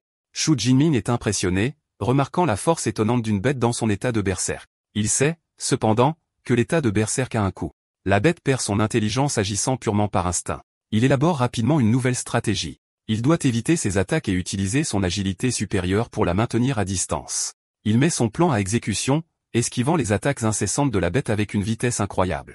Il sait qu'il doit attendre le moment idéal pour l'arrêter temporairement. Alors que la bête se jette, il canalise la foudre dans sa lance et la pousse vers l'avant, libérant une explosion d'énergie qui frappe le flanc de la bête. L'attaque gèle la créature massive pendant une seconde cruciale, son corps tremblant du choc électrique. C'est l'ouverture dont il avait besoin. Avec la bête étourdie, les yeux de Xu Jinming brillent alors qu'il prépare son attaque ultime. Il lève la main, rassemblant une quantité massive d'énergie violette et bleue. Il fait appel à toute la puissance de sa capacité de rang S, criant 9 cieux, foudre divine, fais-la exploser. Un énorme torrent de foudre divine descend du ciel, s'abattant sur l'ours sauvage assoiffé de sang. La bête est engloutie dans l'explosion, ses rugissements étouffés par l'énergie crépitante. Lorsque la lumière s'estompe, la bête massive gît immobile, de la fumée s'élevant de son corps carbonisé. Xu Jinming se tient au-dessus, un sourire confiant sur son visage alors que des éclairs violets dansent autour du bout de ses doigts. Il remarque qu'après une demi-minute de sa foudre divine violette, même la défense la plus épaisse ne pourrait pas y résister. Cependant, la bataille n'est pas terminée. L'œil de la bête s'ouvre brusquement, brillant d'une lumière rouge furieuse. Avec un dernier rugissement désespéré, il se jette. Ses mâchoires massives s'ouvrent pour une dernière morsure. La puissance électrique qui traverse son corps provoque une paralysie temporaire, la figeant à quelques centimètres de sa cible. Voyant sa chance, Xu Jinming déclare calmement, c'est le moment. Il rassemble toute sa puissance restante dans sa lance, ses yeux brillants. Il canalise sa technique ultime, disant les mots, éclair, tempête, brise. Il lance l'attaque, une sphère massive de foudre qui s'abat sur la gueule ouverte de la bête paralysée. L'explosion est immense, un vortex de puissance qui déchire la bête de l'intérieur, créant un énorme cratère dans la rue. La force de l'explosion finit par faire tomber la puissante bête de second ordre pour de bon. Son corps massif s'effondre sur le trottoir, vaincu. Une notification du système confirme la mort et lui accorde 124 points de compétences supplémentaires. Agenouillé à côté du roi des bêtes, Xu Jinming pousse un soupir de soulagement, déclarant que la bataille finale est terminée. Il réfléchit au fait que pour vaincre la bête du second ordre, il a amélioré sa technique de la bourrasque de foudre, et il est satisfait de sa puissance. Un sourire triomphant se répand sur son visage. Il note que bien que la bataille n'ait duré que 2 minutes, c'était la plus excitante qu'il ait jamais vécue. Il se demande ensuite combien de points il obtiendra après avoir éliminé toutes les bêtes de la zone centrale. L'examen se termine à la tombée de la nuit. De retour dans les tribunes, les résultats finaux sont affichés sur l'écran principal, et la foule rugit. En première place, Xu Jinming avec un score incroyable de 10 835 points. En seconde position, loin derrière, Zhu Mingyang avec 1103 points, suivi de Wu Hao avec 945. Les officiels sont ravis. Le directeur Zhang Wenshan, le principal Zhao Yao et le professeur Shen Fan se lèvent en hurlant. Ils célèbrent le fait que Xu Jinming a non seulement battu le record de leur ville, mais aussi celui de toute la province de Jiangnan. Ils l'appellent un génie. Ils se souviennent que le champion provincial de l'année dernière n'a marqué qu'un peu plus de 8000 points. Avec son score, ils déclarent que Xu Jinming a pratiquement réservé le titre de champion de cette année. Debout au milieu de la destruction, Xu Jinming regarde le ciel et note qu'il ne reste plus beaucoup de temps. Il réfléchit à ses réalisations avec un sourire confiant. Il a tué toutes les bêtes féroces dans le cercle intérieur et la zone centrale. Avec le temps qu'il lui reste, il décide de retourner dans la zone centrale pour tuer autant de bêtes restantes que possible. Alors qu'il revient, il passe devant le toit où les autres meilleurs élèves sont rassemblés. Il regarde avec incrédulité. Tang Chi est étonné que son cousin ait tué un roi des bêtes de niveau 2, tandis que Zhu Mingyang est déconcerté, se demandant pourquoi Xu Jinming revient alors qu'il est déjà en première place. Ming Di devine correctement qu'il retourne dans la zone centrale. L'horrible réalisation l'envahit, et elle se demande à voix haute s'il va éliminer toutes les bêtes restantes. Les autres élèves sont sans voix devant son ambition. La réalité les frappe. Zhu Mingyang réalise qu'avec la vitesse de Xu Jinming, il pourrait réellement le faire. S'ils ne partent pas bientôt, il pourrait ne pas obtenir un seul point dans la dernière heure. Il déclare que leur équipe est terminée et part en premier. Les autres suivent rapidement, se précipitant pour chasser les bêtes restantes. Une heure plus tard, une annonce officielle résonne dans toute la salle d'examen. L'examen d'entrée au Collège des Arts Martiaux de Zhangcheng 2037 est terminé. Tuer des bêtes ne compte plus, et tous les candidats sont invités à rentrer. Dans toute la salle, les élèves restants réagissent.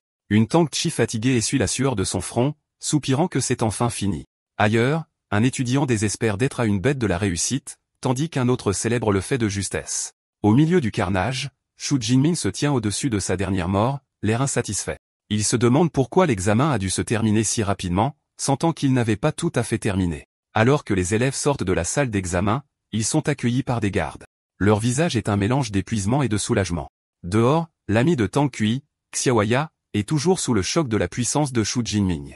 Elle s'accroche à Tang Kui, demandant pour la 3e fois si Xu Jinming est vraiment son cousin. Tang Kui, l'air fatigué, confirme qu'il l'est. Le béguin de Xiaoya est revenu. Avec un rougissement, elle supplie Tang Kui de lui donner ses coordonnées. Tang Kui lui rappelle qu'hier encore, elle n'était pas intéressée. Xiaoya dit rapidement que les choses sont différentes maintenant qu'il est premier à l'examen et continue de supplier. Leur conversation est interrompue par une agitation. Quelqu'un crie que Xu Jinming sort. Une foule massive d'étudiants envahit la sortie, désespérés de voir le nouveau champion. Xu Jinming sort de la porte, son expression calme et sa lance sur son épaule. Il est accueilli par des acclamations et des félicitations. Certains lui demandent en plaisantant de leur donner 100 de ses points. Il sourit et salue, profitant de cette soudaine célébrité alors qu'il se dirige vers les bus. Dans la foule, Wu Hao et Zhu Mingyang observent. Wu Hao remarque que Zhu Mingyang aurait dû être celui qui était dans cette position, mais Zhu Mingyang répond humblement qu'il est satisfait de son score, admettant qu'il n'avait jamais su que le 2e lycée pouvait produire un tel monstre. Avant que Xu Jinming ne puisse monter dans le bus, il est arrêté par le principal Zhao Yao qui le félicite et le présente au directeur Zhang Wanshong. Le directeur informe Xu Jinming qu'il veut lui offrir une course lui-même. Xu Jinming regarde la foule chaotique et se rend compte que c'est pour le mieux, sachant que le trajet en bus serait rempli de questions. Il monte dans une voiture noire élégante avec les officiels, qui démarrent en trombe. À l'intérieur de la voiture, le directeur Zhang demande à Xu Jinming dans quelle université de superpuissance il veut aller. Xu Jinming admet qu'il a été tellement concentré sur sa force qu'il n'y a pas pensé. Le directeur l'assure qu'avec ses résultats, n'importe quelle université serait à sa portée. Cependant, il conseille que la moitié des utilisateurs de superpuissance de haut niveau du pays sont diplômés des 3 meilleures universités et recommande qu'il les considère. Le directeur Zhang Wenshan détaille les 3 premiers. La première est l'université de superpuissance de Qingjing, affiliée au gouvernement. Les diplômés peuvent entrer directement dans le système et servir le pays. Ensuite, il y a l'université de superpuissance de Modu, connue pour ses excellentes ressources et ses clubs d'élite. Enfin, il y a l'université de superpuissance de Jincheng qui a une longue histoire et un corps professoral solide. Tous les 3 ont des méthodes de culture de premier plan qui ne sont pas publiques. Xu Jinming écoute attentivement. Il comprend que les personnes éveillées ont besoin de ces méthodes spéciales pour devenir de véritables utilisateurs de superpuissance. Il demande ce qui rend une méthode de culture de premier plan spéciale. Le directeur explique qu'avec une méthode pour débutants, il faudrait 3 à 4 ans pour progresser. Avec une méthode de premier plan, cela ne prend qu'un semestre. Il rassure Xu Jinming en lui disant qu'avec ses résultats, il sera admissible à l'admission spéciale, même des 3 meilleures universités. Après avoir déposé les officiels, Xu Jinming arrive à son appartement tard dans la nuit. Le lendemain, il est sous la douche et se sent rafraîchi. Il vérifie son panneau système et voit qu'il lui reste 2534 points de capacité, ce qui, selon lui, est suffisant pour une université de superpuissance. En se séchant, il se demande s'il y aura des compétitions de tuerie de bêtes après son inscription, décidant qu'il devra entrer dans le désert pour continuer à devenir plus fort. Pendant ce temps, sa cousine Tang Chi arrive à son appartement avec sa mère, Xu Qingwan. Tang Chi remarque que la porte est cassée et décide que c'est une chance parfaite de se faufiler et de le surprendre. Ils entrent, et Tang Chi crie joyeusement une salutation surprise. Son timing est terrible. Xu Jinming, portant seulement une serviette, vient de sortir de la salle de bain. Il est choqué de voir sa tante et sa cousine. Sa tante, tout aussi confuse, lui demande ce qu'il fait, tandis que Tang Chi reste rouge et sans voix. Sa tante voit ensuite l'appartement ruiné et demande avec colère comment il s'est mis dans un tel pétrin. Un flashback explique qu'après le décès de ses parents, sa tante est restée avec lui, prenant bien soin de lui et lui donnant la chaleur d'un foyer. Elle a rempli ses devoirs de tutrice, lui donnant même occasionnellement son plat préféré. Après le choc initial, Xu Jinming s'assoit avec sa tante et sa cousine. Sa tante, Xu Qingwan, exprime son soulagement. Elle avoue qu'elle était incroyablement inquiète quand elle a appris qu'il passait l'examen d'arts martiaux. Maintenant qu'elle voit qu'il est indemne, elle est soulagée. Elle le rassure en lui disant que son score n'est pas important. Xu Jinming est confus et demande si Tang Chi ne lui a pas dit les résultats. Tang Chi fait un clin d'œil, disant qu'il est préférable qu'il le dise lui-même à sa mère. Avec un sourire timide, Xu Jinming dit à sa tante qu'il s'est assez bien débrouillé, obtenant plus de 10 000 points. La nouvelle est si choquante que sa tante recrache sa boisson. Elle tousse, lui demandant de répéter son score. Tang Chi confirme que c'est vrai, disant à sa mère qu'il a obtenu 11 124 points. Sa tante est sans voix. Un instant plus tard, elle éclate en larmes de joie et le serre dans ses bras, s'exclamant que la famille Xu a enfin un successeur et que ses parents au ciel doivent être si fiers. Pendant ce temps, dans une salle de conférence de haute technologie, les recruteurs universitaires examinent les résultats des examens. Une femme présente les données sur Xu Jinming, notant son âge, sa capacité de classe supposée et son rang en tant qu'éveilleur non classé. Un recruteur insiste sur le fait qu'ils doivent recruter cet étudiant si le score est réel. Un autre est sceptique, arguant que, sur la base de son rang, il n'aurait pas pu obtenir un score aussi élevé. Le débat se poursuit, certains affirmant que sa capacité est au moins de classe A, voire de classe S. Un autre recruteur ricane, suggérant qu'il a dû tricher. Avant que l'argument ne puisse dégénérer, une figure senior leur dit d'arrêter. Une femme avec une présence imposante prend une décision. Elle demande à l'équipe d'inscrire Xu Jinming comme recrue spéciale de classe S pour le moment. Quant à savoir si le score est authentique, elle déclare qu'elle se rendra personnellement à Zhang Cheng pour enquêter. Le lendemain de l'examen, Xu Jinming reçoit une notification sur son téléphone indiquant que les classements de l'examen d'arts martiaux de la province de Jiangnan sont publiés. Il est informé qu'il s'est classé premier dans la province avec un score étonnant de 11 124 points. Un regard de surprise et de joie se répand sur son visage alors qu'il s'assoit, célébrant sa réussite en tant que meilleur érudit de la province de Jiangnan. La nouvelle de son succès se répand rapidement en ligne, dominant les sujets de recherche les plus populaires. Le public débat de la façon dont un cheval noir de Jiangqing pourrait devenir le meilleur érudit provincial, se demandant qui est Xu Jinming et si un individu de classe pourrait vraiment obtenir un tel score. Les sceptiques rejettent la possibilité, tandis que d'autres exigent de voir la vidéo de l'examen pour preuve. En réponse aux doutes, une cérémonie de remise des prix est organisée où le directeur Zhao Yao s'adresse aux médias. Une journaliste lui demande directement d'expliquer l'authenticité des résultats de Xu Jinming. Le directeur Zhao Yao déclare avec confiance que le site web de l'école a mis en ligne la vidéo de l'examen de Xu Jinming, confirmant l'équité de l'examen. Alors que les gens regardent la vidéo, ils sont émerveillés, s'exclamant que Xu Jinming a percé un crâne de rhinocéros de niveau 1 avec un seul coup, montrant une puissance plus forte qu'un surhumain de niveau 1. Ils se demandent comment cela est possible pour quelqu'un avec une capacité de foudre de classe E. Le directeur Zhao Yao, rayonnant, assure à tout le monde que la vidéo prouve que les résultats sont réels et félicite Xu Jinming comme le premier étudiant de Jiangqing à obtenir le statut de meilleur érudit. Le directeur Zhao Yao présente ensuite un chèque massif de 1 million de yuan à Xu Jinming, le félicitant. Il annonce que cette récompense en espèces ainsi que les méthodes d'entraînement au super-pouvoir sont un cadeau du bureau municipal de l'éducation. De plus, le gouvernement de la ville fournira une prime équivalente et une villa de luxe. Les journalistes capturent avidement le moment. Pendant ce temps, une femme imposante avec 2 gardes du corps se tient près d'une voiture et remarque que, bien que Zhang Cheng ait publié les images, cela ne garantit pas que Xu Jinming n'a pas utilisé de drogue améliorant la performance. Elle déclare que l'étape la plus cruciale est de confirmer son niveau de superpuissance. De retour à la cérémonie, le directeur Zhao Yao demande au professeur Shen Fan pourquoi Xu Jinming, le protagoniste du jour, n'est pas encore arrivé. Le professeur Shen Fan sourit, expliquant qu'il vient de parler avec Xu Jinming, qui a dit qu'il s'entraînait toujours au gymnase d'arts martiaux. Le directeur rit, trouvant extraordinaire que le nouveau meilleur érudit s'entraîne toujours après l'examen. Xu Jinming étant en route, la scène se déplace vers une salle de réunion où le directeur Zhao Yao sert nerveusement du thé à 3 personnages intimidants qu'il appelle professeur. Quand l'un d'eux rejette nonchalamment le thé, le directeur Zhao Yao transpire, pensant à l'aura puissante émanant de ces surhumains de haut niveau, ce qui fait trembler son cœur. Les 3 individus sont des recruteurs des meilleures universités de superpuissance du pays, et l'air est tendu car leurs immenses pressions spirituelles semblent prêtes à s'affronter. La femme aux cheveux courts gris-violet, Zhan Zhaoyu, la directrice des admissions de l'université de superpuissance de Modu, brise le silence. Elle demande timidement à ses rivales qui elle cible. Une femme en robe bleu clair, Suyun de l'université de superpuissance de Qingjing, dit à Zhan Zhaoyu de ne pas faire l'idiote. Elle déclare avec confiance que tant que ses résultats seront authentiques, l'université de Qingjing l'aura. Un homme aux longs cheveux noirs, Wu Yuan de l'université de superpuissance de Jin City, se moque de son affirmation, déclarant que l'université de Jin City le recrutera. Alors que des étincelles d'énergie crépitent entre eux, Zhan Zhaoyu se dit que le recrutement des meilleurs érudits implique toujours des affrontements avec d'autres académies. Juste au moment où la tension culmine, la porte s'ouvre et Xu Jinming entre avec sa lance sur l'épaule. Il salue calmement les 3 personnages puissants en tant que professeur. Son arrivée soudaine surprend les recruteurs. Zhan Zhaoyu l'observe avec intérêt, notant que son esprit est plein et qu'il porte toujours son arme, signe qu'il n'a pas relâché son entraînement. Plus important encore, elle est impressionnée qu'il n'ait pas faibli sous la pression combinée de 3 surhumains de haut niveau. Le directeur Zhao Yao présente officiellement les recruteurs à Shu Jinming. La directrice Zhang Zhaoyu de l'université de Modu, la directrice Suyun de l'université de Qingjin et le ministre Wu Yuan de l'université de Jin City. La directrice Zhang Zhaoyu prend la parole en premier, le complimentant sur ses superbes techniques de combat dans la vidéo de l'examen. Cependant, elle va droit au but, demandant pourquoi sa superpuissance ne semble plus être la faible électricité de classe E et demande une explication. S'attendant à cette question, Shu Jinming donne une réponse préparée.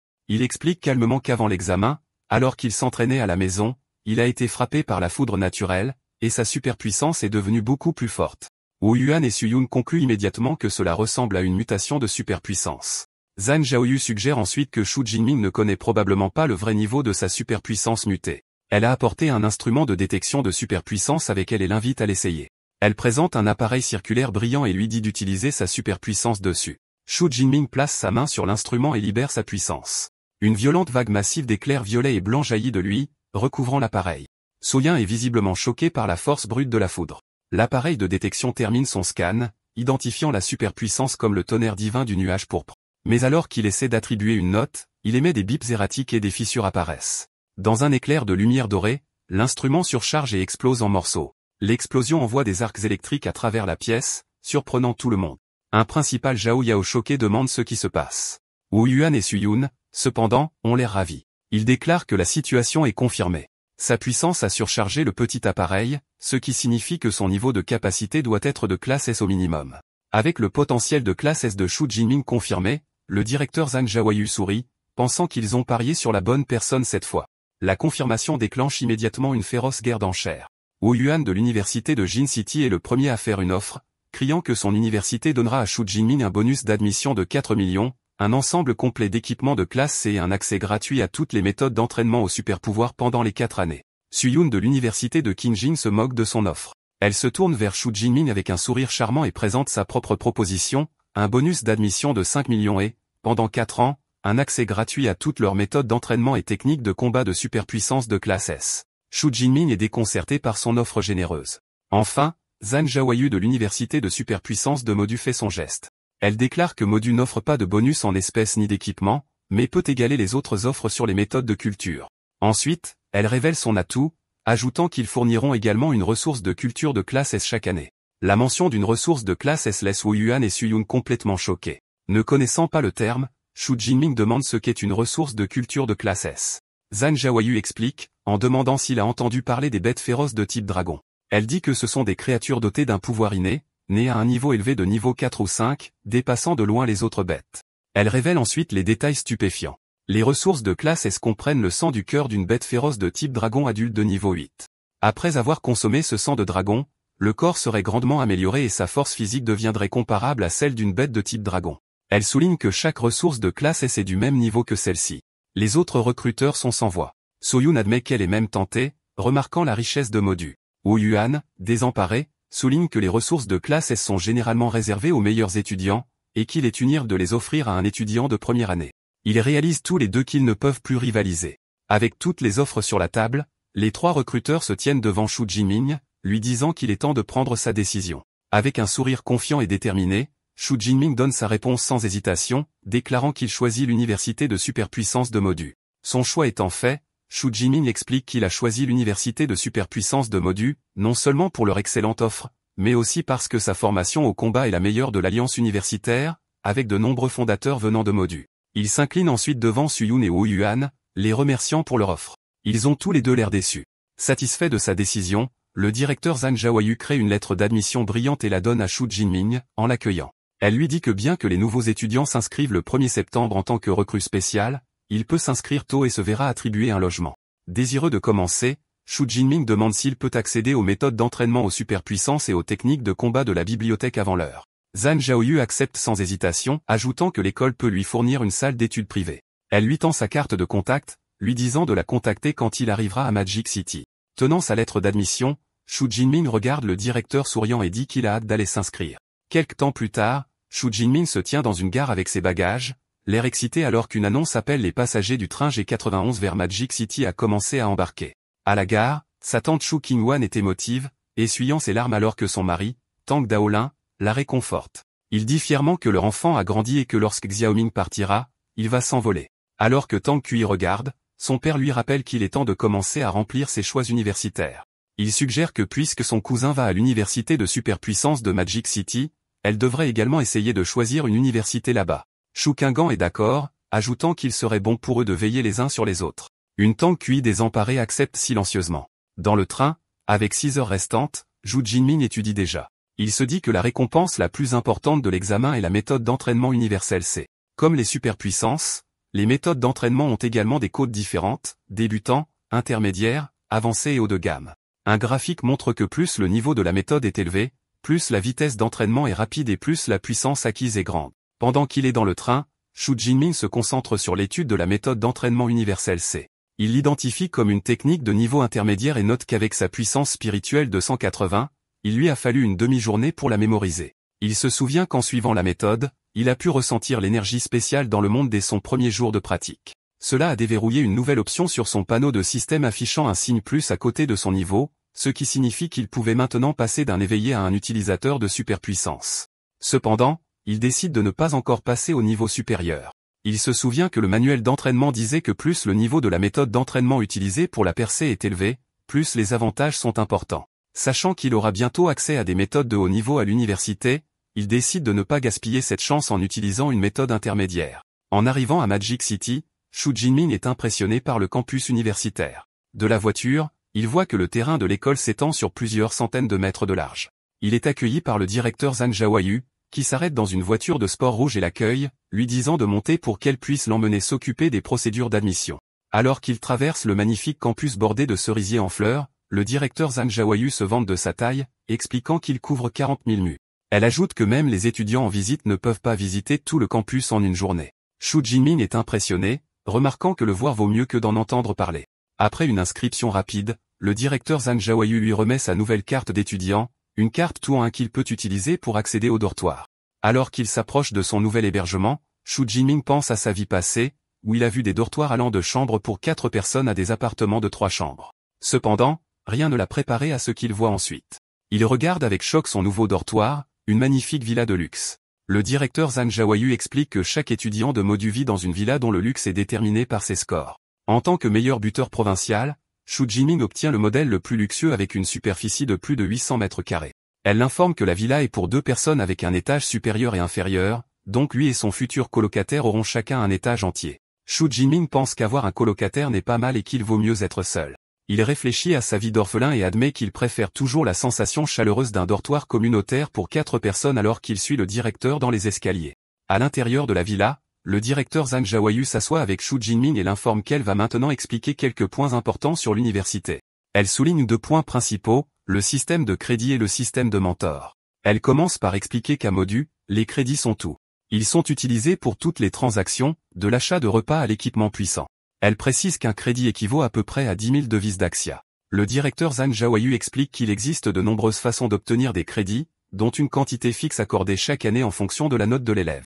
En tant qu'élève de classe S, Zhu Jinmin reçoit 100 crédits pour l'année. Pour lui montrer, elle appelle un petit robot sphérique nommé Eva. L'appareil flotte et projette un message confirmant que le solde de crédit de Zhu Jinmin est de 100. Le directeur présente le robot comme étant Eva, l'IA équipée dans chaque dortoir. Elle explique que le corps principal d'Eva est l'IA centrale de l'école, et que les unités de dortoir sont des sous-unités. Cependant, elle note que même une sous-unité est une IA de niveau 4 capable d'aider à la vie quotidienne. Zhu Jinmin est stupéfait, réalisant que la technologie d'IA sur Blue Star est bien plus avancée que dans sa vie antérieure. Le premier point étant couvert, le directeur Zhang Jiaoyu passe au système de mentorat. Elle explique que chaque étudiant peut choisir un mentor qu'il admire et lui demander conseil, à condition que le mentor soit d'accord. Zhu Jinmin est intrigué et se demande s'il peut obtenir un encadrement individuel en tant que nouvel étudiant. Elle confirme cela, ajoutant que tous les mentors de l'université sont des personnes super puissantes de haut niveau. La plupart ont leur propre technique de combat originale et méthode d'entraînement, qu'ils ne transmettent pas aux étrangers. Ces techniques secrètes ne peuvent être apprises qu'après être devenus leurs disciples officiels. Compte tenu des capacités de Zhu Jinmin, elle informe que l'université compte 4 mentors spécialisés dans l'élément de la foudre. Sa principale recommandation est Yang Zhantian, le doyen de l'académie d'armement. À son ordre, Eva projette un profil du doyen. Il révèle que Yang Zhantian est une personne super puissante de rang 7, âgée de 52 ans, avec une superpuissance de rang alliée à la foudre. Il est un maître de diverses armes, en particulier de la lance, ce qui lui a valu le titre de lance de tonnerre. Le profil indique également qu'il a combattu une fois une baleine démoniaque de rang 8 pendant 3 jours et 3 nuits avant de la tuer seul. Le directeur fournit également des informations sur les 3 autres mentors potentiels, mais dit à Xu Jinming que le choix final lui appartient. Après avoir examiné les options, un sourire confiant se dessine sur le visage de Xu Jinming. Il note que le doyen Yang Zhanxian n'est pas seulement un utilisateur de la foudre, mais aussi un spécialiste de la lance, concluant qu'il est le meilleur choix pour son mentor. Après avoir fait son choix, Xu Jinming se dirige vers la zone résidentielle du mentor, un complexe serein de bâtiments traditionnels dans une forêt luxuriante. Alors qu'il arrive à la grande porte de la résidence de Ding Yang Zhanxian, il pense que la maison d'un mentor est bien plus luxueuse que les villas des étudiants. Avant qu'il ne puisse continuer, un jeune homme aux cheveux bruns appuyé contre un lion de pierre lui demande si Xu Jinming est également là pour chercher un mentorat. Le jeune homme a l'air surpris lorsqu'il réalise que Xu Jinming est encore éveillé, devinant qu'il doit être un étudiant spécialement recruté. Après que Xu Jinming ait confirmé cela, l'autre étudiant fait remarquer que les recrues spéciales étaient généralement des individus de niveau 1 de rang moyen à élevé les années précédentes. L'étudiant se présente comme Tan Mingyang, un junior de l'académie d'armement. Xu Jinming se présente comme un étudiant de première année qui vient de s'inscrire. Tan semble impressionné, commentant que Xu Jinming est rapide à chercher un mentorat. Il explique que la plupart des étudiants de première année n'apprennent cela qu'après la compétition des étudiants de première année, ce qui intéresse Xu Jinming. Tan explique que la compétition des étudiants de première année est une tradition universitaire qui a lieu quelques jours après l'inscription. Tous les professeurs regardent, et les étudiants qui réussissent bien sont recherchés par les académies, certains étant même choisis directement par les mentors. Il précise que bien qu'il ne soit pas impossible pour une recrue spéciale comme Xu Jinming de chercher un mentorat tôt, essayer de devenir le disciple du doyen juste après s'être inscrit est aussi difficile que de gagner à la loterie. Xu Jinming le remercie poliment pour l'explication et lui demande si Tan est également là pour chercher un mentorat auprès du professeur Yang. Avec un soupir, Tan confirme cela, révélant qu'il a fait plusieurs voyages au cours des 6 derniers mois, mais qu'il a toujours été refusé. Il était sur le point d'abandonner, mais a décidé d'essayer une dernière fois. Alors qu'il finit de parler, les grandes portes s'ouvrent et un homme d'âge moyen, probablement un majordome, apparaît, surprenant Tan. L'expression du majordome s'adoucit lorsqu'il les salue et les informe que le professeur Yang les attend à l'intérieur, les invitant à le suivre. Tan est déconcerté par l'accueil chaleureux, se demandant si le fait que le doyen attende à l'intérieur signifie qu'il pourrait enfin avoir une chance. Le majordome les conduit dans une pièce où ils sont présentés à 2 hommes. Xu Jinming ressent immédiatement une présence incroyablement puissante de l'homme plus âgé qui a une posture imposante, une barbe grise et des yeux perçants. Il le reconnaît comme étant le doyen de l'académie d'armement, Yang Zhanxian. Un homme plus jeune aux cheveux longs se tient à côté de lui. Le doyen Yang Zhanxian s'adresse directement à Xu Jinming, déclarant qu'il doit être celui dont le directeur Zhang Zhaoyu lui a parlé. Ignorant complètement Tan, il dit à Xu Jinming de le suivre dans la salle d'entraînement. Dans une salle d'entraînement traditionnelle remplie d'armes, le doyen Yang Zhanxian dit à Xu Jinming qu'il a vu sa vidéo d'examen d'arts martiaux. Il loue ses compétences de combat et son adresse au tir. Cependant, avant de se décider, le doyen insiste pour voir de ses propres yeux sa capacité de rang S, le tonnerre divin du ciel violet. Xu Jinming accepte calmement. Alors que le doyen observe, Xu Jinming canalise son pouvoir et des arcs d'éclairs violets crépitent autour de ses bras. Il libère ensuite une énorme et violente explosion d'énergie violette et blanche qui remplit la pièce, la puissance brute crépitant avec une force immense. Le doyen Yang Zhanxian est visiblement impressionné, un sourire sur son visage alors qu'il reconnaît la capacité de rang S. Il la compare mentalement à sa propre capacité de rang A, reconnaissant que l'écart entre une puissance de rang A et de rang S est impossible à combler. Il voit un potentiel immense chez l'étudiant, pensant que si Xu Jinming perfectionne ses compétences, son avenir pourrait rivaliser avec le sien. La démonstration étant terminée, le doyen déclare qu'avec le potentiel de Xu Jinming, devenir son disciple n'est pas un problème. Cependant, il offre un avertissement sérieux. Il explique qu'il s'est fait de nombreux amis et ennemis. Il ne peut pas garantir que ses ennemis ne cibleront pas ses disciples et demande si Xu Jinming est toujours prêt à l'accepter comme maître en connaissant les risques. Sans hésitation, Xu Jinming tombe à genoux en signe de respect formel. Avec un large sourire déterminé, il déclare qu'il est prêt. Il explique avec passion qu'il admire les utilisateurs de capacités de haut niveau qui sont devenus forts grâce à des luttes sanglantes. Il croit que le nombre d'ennemis que son professeur a vaincus est la preuve de son immense capacité de combat. Satisfait de cette réponse, le doyen Yang Zhanxian rit de bon cœur et l'accepte officiellement. Il déclare qu'à partir de ce jour, Xu Jinming est son 32e disciple et son tout premier disciple de rang S. Lui disant de se lever, le doyen offre à Xu Jinming ses premiers cadeaux, une méthode d'entraînement des capacités de haut niveau appelée méthode d'entraînement des capacités extrêmes, et une technique de combat de renforcement du corps appelée corps indestructible de tonnerre, qu'il a toutes deux créées. Xu Jinming est stupéfait par la valeur des cadeaux, réalisant qu'une technique de combat de renforcement du corps qui peut renforcer son corps est bien plus précieuse qu'une technique ordinaire. Le doyen explique que bien que la méthode d'entraînement des capacités soit l'une des 3 seules méthodes de haut niveau de l'école, le véritable point fort est la technique du corps indestructible de tonnerre, l'aboutissement de l'œuvre de sa vie. Il ajoute que la technique a été certifiée par 2 grandes salles d'arts martiaux et a été officiellement classée de rang S. La révélation laisse Xu Jinming complètement sans voix, choqué d'apprendre l'existence d'une technique de combat de rang S.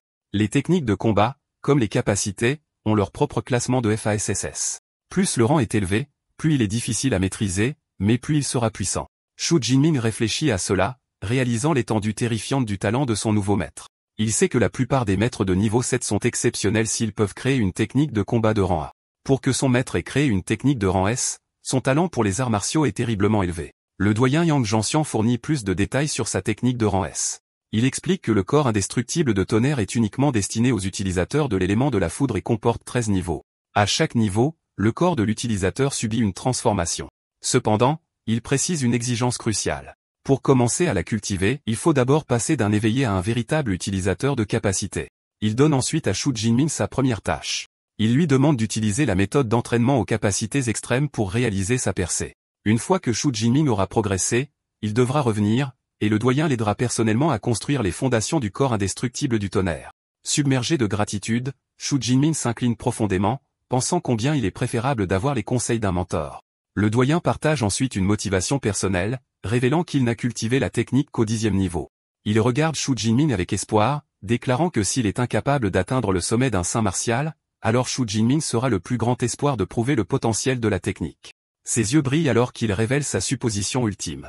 Si l'on peut cultiver la technique jusqu'à son niveau final, son corps peut atteindre un état d'éternité et d'indestructibilité. Alors que Xu Jinming quitte la résidence de son maître, saluant le majordome, il trouve Tang Mangyang assis, abattu, sur les marches à l'extérieur, se tenant la tête désespérément. Xu Jinming s'approche de lui et lui demande ce qui ne va pas. Il est révélé que la tentative de Tang Mangyang de devenir un disciple a échoué. Il a dû faire face à un test contre l'un des disciples seniors du doyen. La condition était de vaincre le senior pendant que ce dernier n'utilisait qu'un 10e de sa puissance de combat, une tâche que Tang a trouvée désespérée, le laissant battu. Maintenant assis sur les marches, Tang lève les yeux vers Xu Jinming, supposant qu'il a également échoué. Il remarque qu'il n'est pas facile d'entrer sous la tutelle du doyen Yang et demande si Xu Jinming a besoin de lui pour transmettre une partie de l'expérience de ses échecs. Impassible, Xu Jinming refuse calmement, déclarant simplement qu'il a déjà réussi. Les mots frappent Tang Mangyang comme un coup physique. Son visage meurtri se tord d'incrédulité totale. Il s'exclame qu'il n'a jamais entendu parler d'un mentor de niveau doyen acceptant un disciple avant le concours annuel des nouveaux arrivants. Alors que Xu Jinming s'éloigne calmement, un Tang Mangyang déconcerté le regarde, essayant de comprendre ce qui vient de se passer. Avec un nouvel objectif, Xu Jinming retourne dans la salle d'entraînement de son dortoir. Assis les jambes croisées, il commence à cultiver en utilisant la méthode d'entraînement aux capacités extrêmes de son nouveau maître. Alors qu'il médite, il est étonné par l'efficacité de la technique de haut niveau, notant que la quantité d'énergie qu'il peut ressentir est bien plus grande qu'avec la méthode de niveau intermédiaire.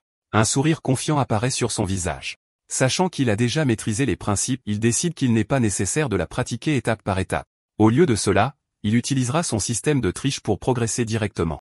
Il accède à son panneau de système et lui ordonne d'utiliser ses points de capacité pour augmenter son niveau. L'effet est immédiat et intense. Une vague d'énergie le traverse, le faisant gémir de douleur. Il serre ses vêtements alors qu'une énergie brute traverse ses veines. La puissance jaillit de son corps dans une explosion massive de lumière et de force qui secoue la pièce. Un instant plus tard, l'énergie diminue. Respirant fortement, Xu Jinming se relève, pensant qu'il a réussi sa percée. Une notification confirme son nouveau statut d'utilisateur de capacité de rang inférieur de premier niveau. Il examine sa main où un éclair bleu stable et puissant crépite maintenant avec facilité. Alors qu'il teste son contrôle, un torrent d'éclairs beaucoup plus important et plus puissant coule de sa main, un signe clair de sa puissance accrue. Serrant le poing, il s'émerveille du résultat. Il peut sentir que la puissance de son corps a augmenté d'au moins 4 ou 5 fois. Il pense avec confiance que s'il devait à nouveau affronter l'ours tyran sanguinaire de 2e niveau, sa seule capacité de tonnerre suffirait à le vaincre. Il affiche son panneau de système pour vérifier ses nouvelles statistiques et comprend pourquoi tous les utilisateurs de capacité veulent des méthodes de culture de niveau supérieur. Il calcule que s'il avait utilisé la méthode intermédiaire, sa vitalité et son esprit n'auraient augmenté que de 30 ou 40 points. Mais maintenant, en utilisant la méthode de haut niveau, ils ont augmenté de près de 100 points d'un coup. L'écart dans les résultats est indéniable. Il note que l'avancement ne lui a coûté que 300 points de capacité, et il décide d'économiser le reste. Il sait qu'apprendre une technique de combat puissante comme le corps indestructible du tonnerre est encore plus important. En tant que technique de rang S, il s'attend à ce que la consommation de points de capacité pour la maîtriser soit incroyablement élevée. Avec sa percée terminée, Xu Jinming est prêt pour la prochaine étape. Une nouvelle pensée lui vient à l'esprit. Puisqu'il est à l'université, il est peut-être temps de visiter la bibliothèque de l'école. Le lendemain, Shu Jinming retourne à la résidence de son maître. Le doyen Yang Jiantian est absolument stupéfait de le voir, se demandant comment il a pu progresser si rapidement. Le doyen fait les 100 pas, remarquant qu'en ses 20 ans d'enseignement, il a vu d'innombrables génies, mais même les meilleurs ont mis un temps considérable à se transformer en un utilisateur de capacité. Il note qu'il s'est écoulé moins de 24 heures depuis que Shu Jinming a reçu le manuel. Avec un sourire timide, Shu Jinming admet que la seule chose dont il peut être fier est peut-être sa vitesse de progression. Il ajoute que lorsqu'il a essayé de commencer à cultiver le corps indestructible du tonnerre, il a trouvé que même la partie introductive était un défi. Le doyen écoute et explique le processus. La forge des fondations implique d'utiliser le sang d'une bête à éléments de foudre comme guide combiné à sa propre foudre pour tempérer les muscles et les os. Il souligne un point essentiel. La force finale de la technique est liée au grade du sang de la bête utilisée. Maintenant que Qi Jinming a progressé, le doyen déclare qu'il va l'aider à forger les fondations ce jour même.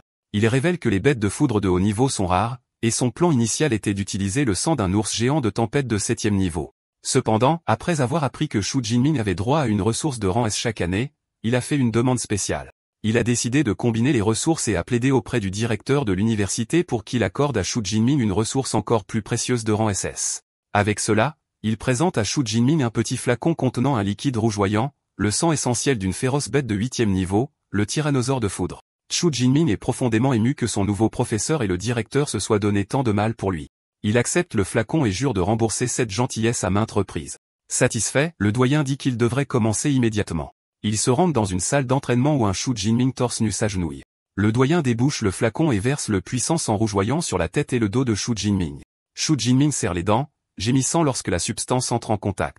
Le doyen l'avertit de supporter, expliquant que le sang est hautement toxique pour les utilisateurs de bas niveau et que la douleur intense est attendue. Ensuite, le doyen se prépare à utiliser son propre pouvoir pour aider. Il dit à Shu Jinming qu'il va maintenant utiliser son tonnerre véritable de feu et de vent de rang A pour forger les fondations, ajoutant que la quantité que Shu Jinming peut absorber dépend de lui. Le doyen libère son pouvoir, un torrent de foudre rouge violente, et le dirige dans le corps de Shu Jinming. L'énergie le traverse, provoquant la propagation de motifs rouges lumineux sur son dos et sa poitrine. Le processus est atroce, et Shu Jinming rejette sa tête en arrière, poussant un cri brut d'agonie alors que son corps est forcé d'être tempéré par l'immense pouvoir. 5 jours après le début du processus de trempe, le disciple senior Liu prend le thé avec le majordome du doyen, l'oncle Fu. Liu remarque à quel point le nouveau junior est résistant pour avoir duré 5 jours. Il réfléchit avec une certaine jalousie qu'il n'a duré que 2 jours lors de sa propre trempe qui utilisait du sang de bête de 7e niveau plus faible. Il admet que la performance de Shu Jinming mérite le sang essentiel de la bête de type dragon de 8e niveau. Liu ajoute qu'avec une capacité de foudre de rang S, il a hâte de voir le résultat du corps indestructible de tonnerre de son nouveau junior. Soudain, un grand fracas provenant de la salle d'entraînement les surprend. Liu se précipite à l'étage, se demandant si la fondation de son junior est terminée. Il jette un coup d'œil prudent à travers la porte et est accueilli par une vision terrifiante. Shu Jinming se tient torse nu et éclaboussé de sang, les yeux rougeoyants. Une aura chaotique d'énergie sombre et d'éclairs bleus l'entoure, et il semble avoir perdu le contrôle, ressemblant plus à une bête qu'à un humain. Liu est paralysé par la peur, sentant une aura menaçante de Shu Jinming comme celle d'une bête féroce de haut niveau, ce qui le fait frissonner. Perdu dans cet état primitif, Shu Jinming voit Liu dans l'embrasure de la porte et se jette en avant pour attaquer. Cependant, avant qu'il ne puisse frapper, la voix autoritaire du doyen Yang Jianxian rugit, criant à Jinming de se réveiller. Le cri du doyen perce la soif de sang, et Shu Jinming arrête son attaque à quelques centimètres de son aîné. Couvert de sueur, un Shu Jinming hébété demande à son professeur ce qui s'est passé et pourquoi il a ressenti une envie irrésistible de détruire des choses. Le doyen explique que le sang essentiel du tyrannosaure du tonnerre a probablement influencé son esprit. Il souligne que la bête est célèbre pour sa férocité, et comme le taux d'absorption et la compatibilité de Shu Jinming étaient si élevés, il a subi cet effet secondaire dangereux. Le doyen le rassure, lui disant de ne pas s'inquiéter. Tant qu'il évitera les changements émotionnels intenses, il ira bien, et les effets secondaires disparaîtront progressivement à mesure que sa force augmentera. Une vague de soulagement envahit Shu Jinming. Il baisse les yeux sur ses mains, exprimant sa peur d'être contrôlé par ses émotions. La crise étant écartée, le ton du doyen Yang Jianxian change pour le plaisir. Il dit à un Shu Jinming confus de se réjouir, annonçant que la forge était un succès parfait avec un incroyable taux d'absorption de 98%.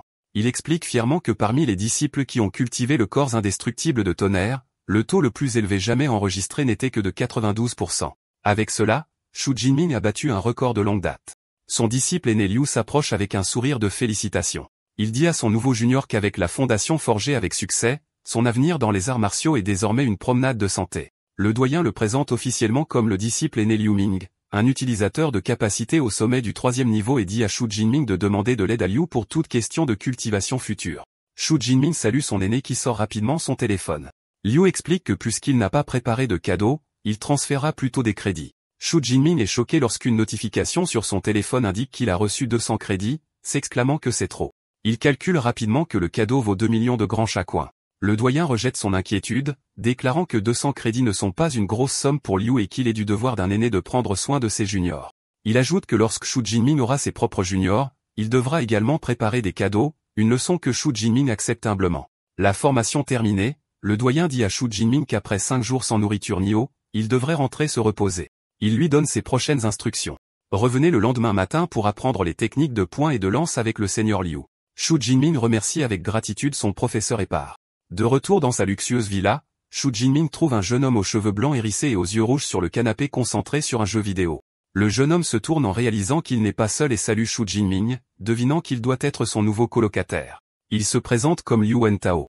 Lorsque Xu Jinming se présente, les yeux de Liu Wentao s'écarquillent. Il pointe du doigt avec enthousiasme et s'exclame qu'il est le meilleur marqueur de la province de Jiangnan.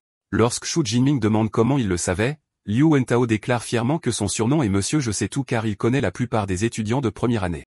Il admet qu'il n'a pas spécifiquement recherché Xu Jinming, mais le remue-ménage qu'il a causé était si important qu'il n'a pas pu s'empêcher d'en entendre parler. Il s'émerveille que le cheval noir légendaire, meilleur marqueur, soit son nouveau colocataire. Mettant un bras amical autour de son épaule, il commence à bombarder notre garçon de questions, lui demandant s'il vient vraiment de Zheng Cheng, s'il n'était vraiment qu'un éveillé pendant l'examen, et commentant que sa capacité ne semble pas être seulement de rang E. Malgré les questions incessantes, Xu Jinming trouve qu'il aime le bavard amical. Il réfléchit qu'il a toujours détesté la solitude. Des flashbacks révèlent son passé, ayant grandi dans un orphelinat sans sentiment d'appartenance. L'école était mieux car il avait des amis. Ses meilleurs souvenirs sont de ses années universitaires, plaisantant et jouant à des jeux avec ses colocataires. Il se souvient avoir obtenu sa maîtrise et son doctorat, n'imaginant jamais qu'après avoir trop bu à sa remise des diplômes, il se réveillerait dans un monde différent.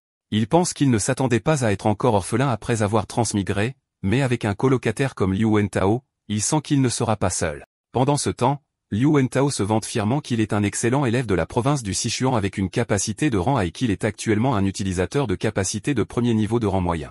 Il déclare son ambition de se spécialiser dans les tactiques universitaires et de commander une région militaire pour massacrer toutes les bêtes féroces sur Blue Star. Changeant de sujet, Xu Jinming mentionne qu'il se dirige vers la salle des arts martiaux. Intrigué, Liu Wentao décide de le rejoindre, admettant qu'il n'a pas encore visité la salle de l'université. Ils arrivent à l'impressionnante salle des arts martiaux du tonnerre, succursale de l'université magique. À l'intérieur, ils voient une scène animée et chaotique avec des étudiants qui s'entraînent et montrent leur pouvoir. Lia, Eva, apparaît et explique qu'ils sont dans la salle d'entraînement public, qui peut accueillir 300 personnes. La salle est construite avec un alliage de rance et mélangée à du métal à mémoire de forme, ce qui la rend suffisamment durable pour résister aux dommages. Eva souligne également les salles d'entraînement privées, mais Xu Jinming décide que l'espace public est suffisant. Liu Wentao se laisse emporter par l'atmosphère compétitive, criant d'excitation et pointant du doigt un utilisateur loup-garou amélioré de rang A. Xu Jinming commente sèchement que son colocataire n'est pas silencieux lui-même. Xu Jinming demande ensuite à Eva à propos des grands piliers numérotés au centre de la pièce.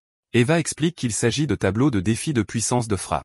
Il y a 5 tableaux de classement, un pour chacun des 5 niveaux d'utilisateurs de capacité. Elle les informe que s'ils entrent dans le top 3000 de leur tableau, ils recevront une récompense de 50 crédits. Liu Wentao accepte avec impatience le défi, pensant que cela semble facile. Eva précise qu'il y a un peu plus de 4000 étudiants à l'université. Avide de la récompense, Liu Wentao décide d'essayer. Eva lui demande de glisser sa carte d'étudiant pour commencer, ajoutant la règle cruciale que les capacités et les techniques de combat sont interdites. Liu Wentao s'approche avec empressement du pilier et glisse sa carte d'étudiant. Lia, Eva, annonce sa tentative. Son activation attire l'attention des étudiants plus âgés qui remarquent avec moquerie qu'il n'est qu'un étudiant de première année de premier niveau de rang moyen. Sentant la pression, un Liu Wentao déterminé résout de ne pas perdre la face. Avec un grand cri, il déclenche un puissant coup de poing, frappant le pilier avec une force impressionnante. Le résultat apparaît à l'écran, une puissance de frappe de 476 kg. Content, Liu Wentao pense qu'il ne s'est pas embarrassé et qu'entrer dans le top 3000 ne devrait pas être un problème. Sa fierté est de courte durée car Eva livre une mise à jour dévastatrice. Son rang est au-delà de 100 000. Liu Wentao est sous le choc, criant d'incrédulité et se demandant comment cela est possible avec seulement environ 4000 étudiants à l'université. Eva clarifie froidement que le tableau des leaders comptabilise les scores de tous les étudiants depuis la fondation de l'université il y a 100 ans. Liu Wentao prend conscience de l'humiliation. La foule attendait de le voir se ridiculiser. Les étudiants plus âgés éclatent de rire, l'un d'eux faisant remarquer à quel point c'est hilarant. Alors que son colocataire se complaît dans l'embarras, Xu Jinming lui offre une consolation, lui rappelant qu'en tant qu'utilisateur d'éléments spirituels, la puissance physique n'est pas sa force. Un Liu Wentao reconnaissant encourage Xu Jinming à essayer, certain qu'il sera plus fort. Xu Jinming accepte, admettant qu'il voulait de toute façon tester sa force. Il glisse son identifiant et Eva annonce son défi. L'attention de la foule se tourne vers lui, mais ils sont encore plus dédaigneux, notant qu'il semble plus faible à un premier niveau, un rang inférieur. Ils doutent que sa puissance de frappe atteigne même les 400 kg. Cependant, un spectateur trouve le nom de Xu Jinming étrangement familier. Pendant ce temps, Xu Jinming est confiant. Il réfléchit à ses progrès récents, passant à un utilisateur de capacité de premier niveau et tempérant son corps pendant 5 jours et 5 nuits pour forger les fondations de ses nouvelles techniques. Une vérification rapide de son panneau système confirme ses nouvelles statistiques, y compris un physique amélioré et la première compétence du corps indestructible du tonnerre. Il serre le poing, impatient de voir quel niveau sa puissance de frappe a atteint. Avec une poussée de puissance, il lance un coup de poing et l'impact crée une puissante onde de choc qui se propage dans l'air. La puissante onde de choc du coup de poing de Xu Jinming se propage dans l'air, stupéfiant la foule dans la salle des arts martiaux. Un écran numérique affiche le résultat incroyable, une puissance de frappe de 4589 kg. Ce score le place non seulement en tête du classement, mais brise également le record de longue date des utilisateurs de capacité de premier niveau. Les étudiants plus âgés qui se moquaient de lui sont laissés dans l'incrédulité. L'un s'exclame que le record a été battu, tandis qu'un autre se demande comment un utilisateur de premier niveau de rang inférieur pourrait avoir une puissance aussi immense. Un troisième étudiant souligne d'un ton sombre qu'un coup de poing avec une telle force pourrait le transformer en chair à pâté, trouvant impossible de croire qu'il s'agit d'un étudiant de première année. 2 étudiantes dans la foule sont tout aussi étonnées. L'une commente que les 1000 premiers du classement sont des personnalités qui mènent l'air, se demandant à quel point le nouveau numéro 1 doit être exceptionnel. Son amie ajoute que le record a tenu plus de 10 ans et estime qu'elle doit enregistrer ce moment historique. Son colocataire, Liu Wentao, est extatique, attrapant Xu Jinming et déclarant qu'il est vraiment son frère et qu'il le suivra désormais. Un Xu Jinming souriant lui dit modestement de ne pas exagérer. Regardant son poing, Xu Jinming réfléchit intérieurement, satisfait du résultat. Il conclut que l'essence du sang de tyrannosaure du tonnerre est très compatible avec lui et que l'amélioration de sa force a été immédiate. Lia, Eva, flotte à proximité et félicite formellement Xu Jinming pour avoir battu le record, annonçant qu'une récompense de 400 crédits a été versée sur son compte. Un Xu Jinming curieux demande s'il peut gagner plus de crédits en battant à nouveau le record. Eva précise que la récompense n'est que pour la première fois, mais qu'il peut défier les autres piliers de niveau pour de nouvelles récompenses. Xu Jinming lève les yeux vers les 4 autres piliers pour les utilisateurs de 2e à 5e niveau et décide qu'il battra ses records plus tard. Pendant ce temps, son colocataire est devenu un homme de la hype alors qu'un groupe d'étudiantes impressionnées se rassemble autour de Liu Wentao, qui souligne son incroyable colocataire. Les filles envahissent rapidement un Xu Jinming déconcerté, certaines proposant de lui apprendre à utiliser l'équipement et d'autres essayant de le recruter pour leur club. Submergé, Xu Jinming est emmené par Liu Wentao, qui suggère qu'il s'échappe dans une salle d'entraînement privée. Ailleurs, dans la résidence de son maître, le doyen Yang Zhanxian déguste du thé. Son disciple principal, Liu Ming, lui montre son téléphone, signalant que les chaussures de son jeune frère sont un sujet brûlant sur les forums du campus. Le doyen Yang Zhanxian s'émerveille de la force physique exagérée de notre garçon, se demandant pourquoi il s'est enfui pour battre des records au lieu de se reposer. Liu Ming réfléchit ensuite à son propre passé. Il se souvient de l'époque où il était un utilisateur de premier niveau de haut rang et venait de maîtriser la première couche du corps indestructible du tonnerre. Sa puissance de frappe n'était que d'un peu plus de 3500 kg. Il conclut avec admiration que son nouveau jeune frère est bien plus que juste un peu plus fort qu'il ne l'était. Dans un appartement luxueux, un jeune homme aux cheveux noirs et à la veste marron fixe son téléphone. Soudain, il entre dans une rage folle, claquant sa main sur le comptoir en marbre. Le verre à côté de lui se brise alors que sa main est recouverte de flammes oranges et d'éclairs bleus. Il fulmine, jurant que Xu Jinming est également venu à Magic Capital. Serrant son poing enflammé, son visage se tord de colère. Il pense à la façon dont le succès de Xu Jinming lui a fait rater sa chance d'être le meilleur marqueur de la province de Jiangnan, le transformant en risée dans sa ville natale. Il jure farouchement que cette fois, il reprendra tout l'honneur qu'il croit être le sien. Pendant ce temps, de retour dans la salle d'entraînement de son université, Xu Jinming est assis calmement, tenant un petit couteau. Il réfléchit aux effets de sa nouvelle technique du corps indestructible du tonnerre, s'émerveillant du fait que même après 5 jours épuisants de tempérance sans nourriture ni repos, il est toujours plein d'énergie. Pour tester sa nouvelle durabilité, il traîne légèrement la lame acérée sur sa main. Le couteau émet un son métallique, mais ne parvient pas à percer la peau, ne laissant qu'une légère marque blanche. Il est impressionné, réalisant que la défense de son corps est maintenant comme un alliage de qualité le rendant invulnérable aux lames ordinaires. Il conclut qu'il s'agit vraiment d'une technique de raffinement corporel de qualité digne. Juste à ce moment-là, son colocataire Liu Wentao fait irruption, l'appelant avec enthousiasme par son nom. Il informe Xu Jinming que la nouvelle de sa rupture du record a provoqué une explosion sur le forum du campus. Il ajoute que d'innombrables étudiants publient des réponses, disant qu'ils veulent le défier. Loin d'être ennuyé, un sourire compétitif se dessine sur les lèvres de Xu Jinming. Il se fait la remarque que l'esprit martial à l'université Magic est en effet assez fort. Voyant les défis, un Liu Wentao protecteur lève son téléphone et propose avec colère d'aider son colocataire en écrasant les gars qui se surestiment en ligne. Xu Jinming repousse calmement le bras de son colocataire, lui disant d'oublier ça et de ne pas perdre son temps. Il explique qu'il a des choses plus importantes à faire car il se dirige vers la bibliothèque de techniques de combat et dit à Liu Wentao de retourner au dortoir. Xu Jinming arrive à l'immense et moderne bibliothèque de techniques de combat. Alors qu'il s'approche de l'entrée, il tend la main vers un scanner et un cercle de sécurité orange brillant et complexe apparaît, confirmant la protection avancée du bâtiment. Il est stupéfait par la sécurité, se souvenant d'une rumeur selon laquelle la bibliothèque est personnellement gardée par le vice-principal de l'université, un utilisateur légendaire de superpuissance de 9e niveau. Il réalise qu'avec une figure aussi puissante qui veille sur elle, même les saints martiaux les plus forts ne pourraient pas voler les trésors à l'intérieur. Après avoir glissé sa carte d'étudiant, il franchit la porte et le cercle de sécurité le scannait une dernière fois avant de le laisser entrer. À l'intérieur du grand hall, il est accueilli par un trio de bibliothécaires. Celle du centre l'accueille chaleureusement par son nom, l'appelant étudiant de qualité Xu Jinming et lui demandant comment ils peuvent l'aider. Surpris qu'ils le connaissent, Xu Jinming demande comment il connaissait son nom. La bibliothécaire explique poliment que les étudiants ayant une autorité de qualité comme lui, sont spéciaux et ont accès à toutes les techniques de combat. Leur système les a automatiquement avertis lorsqu'il a scanné son identifiant. Les pensées de la bibliothécaire révèlent sa véritable motivation. Elle comprend que l'autorité de qualité signifie que son avenir est destiné à être au moins celui d'un utilisateur de niveau grand maître. Elle prend une note mentale pour se lier d'amitié avec lui. Xu Jinming dit à la bibliothécaire qu'il est intéressé par les techniques de combat de superpuissance d'éléments de foudre et lui demande à quel étage il devrait aller. La bibliothécaire l'informe que les techniques de qualité B et inférieure se trouvent au 2e et 3e étage, mais que les plus précieuses se trouvent dans une salle de lecture spéciale au 4e étage. Elle ajoute qu'il peut entrer en glissant sa carte. Elle le conduit ensuite personnellement au 4e étage, dans une élégante salle de lecture privée. À l'intérieur, un petit dispositif d'IA flottant est suspendu au-dessus d'une table. L'IA explique qu'une fois qu'il aura sélectionné des techniques en ligne, les manuels secrets originaux lui seront livrés. Elle l'avertit gentiment d'être prudent lorsqu'il les manipule. Laissé seul, Xu Jinming ordonne à l'IA d'afficher toutes les techniques de combat de l'élément foudre de niveau B et supérieur. En réponse, l'IA projette des douzaines d'écrans holographiques bleus qui remplissent la pièce, chacun montrant une technique différente. Alors qu'il regarde la sélection, 2 techniques attirent son attention.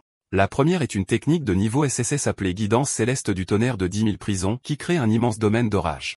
Cependant, elle est réservée aux utilisateurs d'au moins le 5e niveau. La seconde est une technique de niveau SS nommée Colère du Dieu du Tonnerre, qui invoque un tonnerre puissant.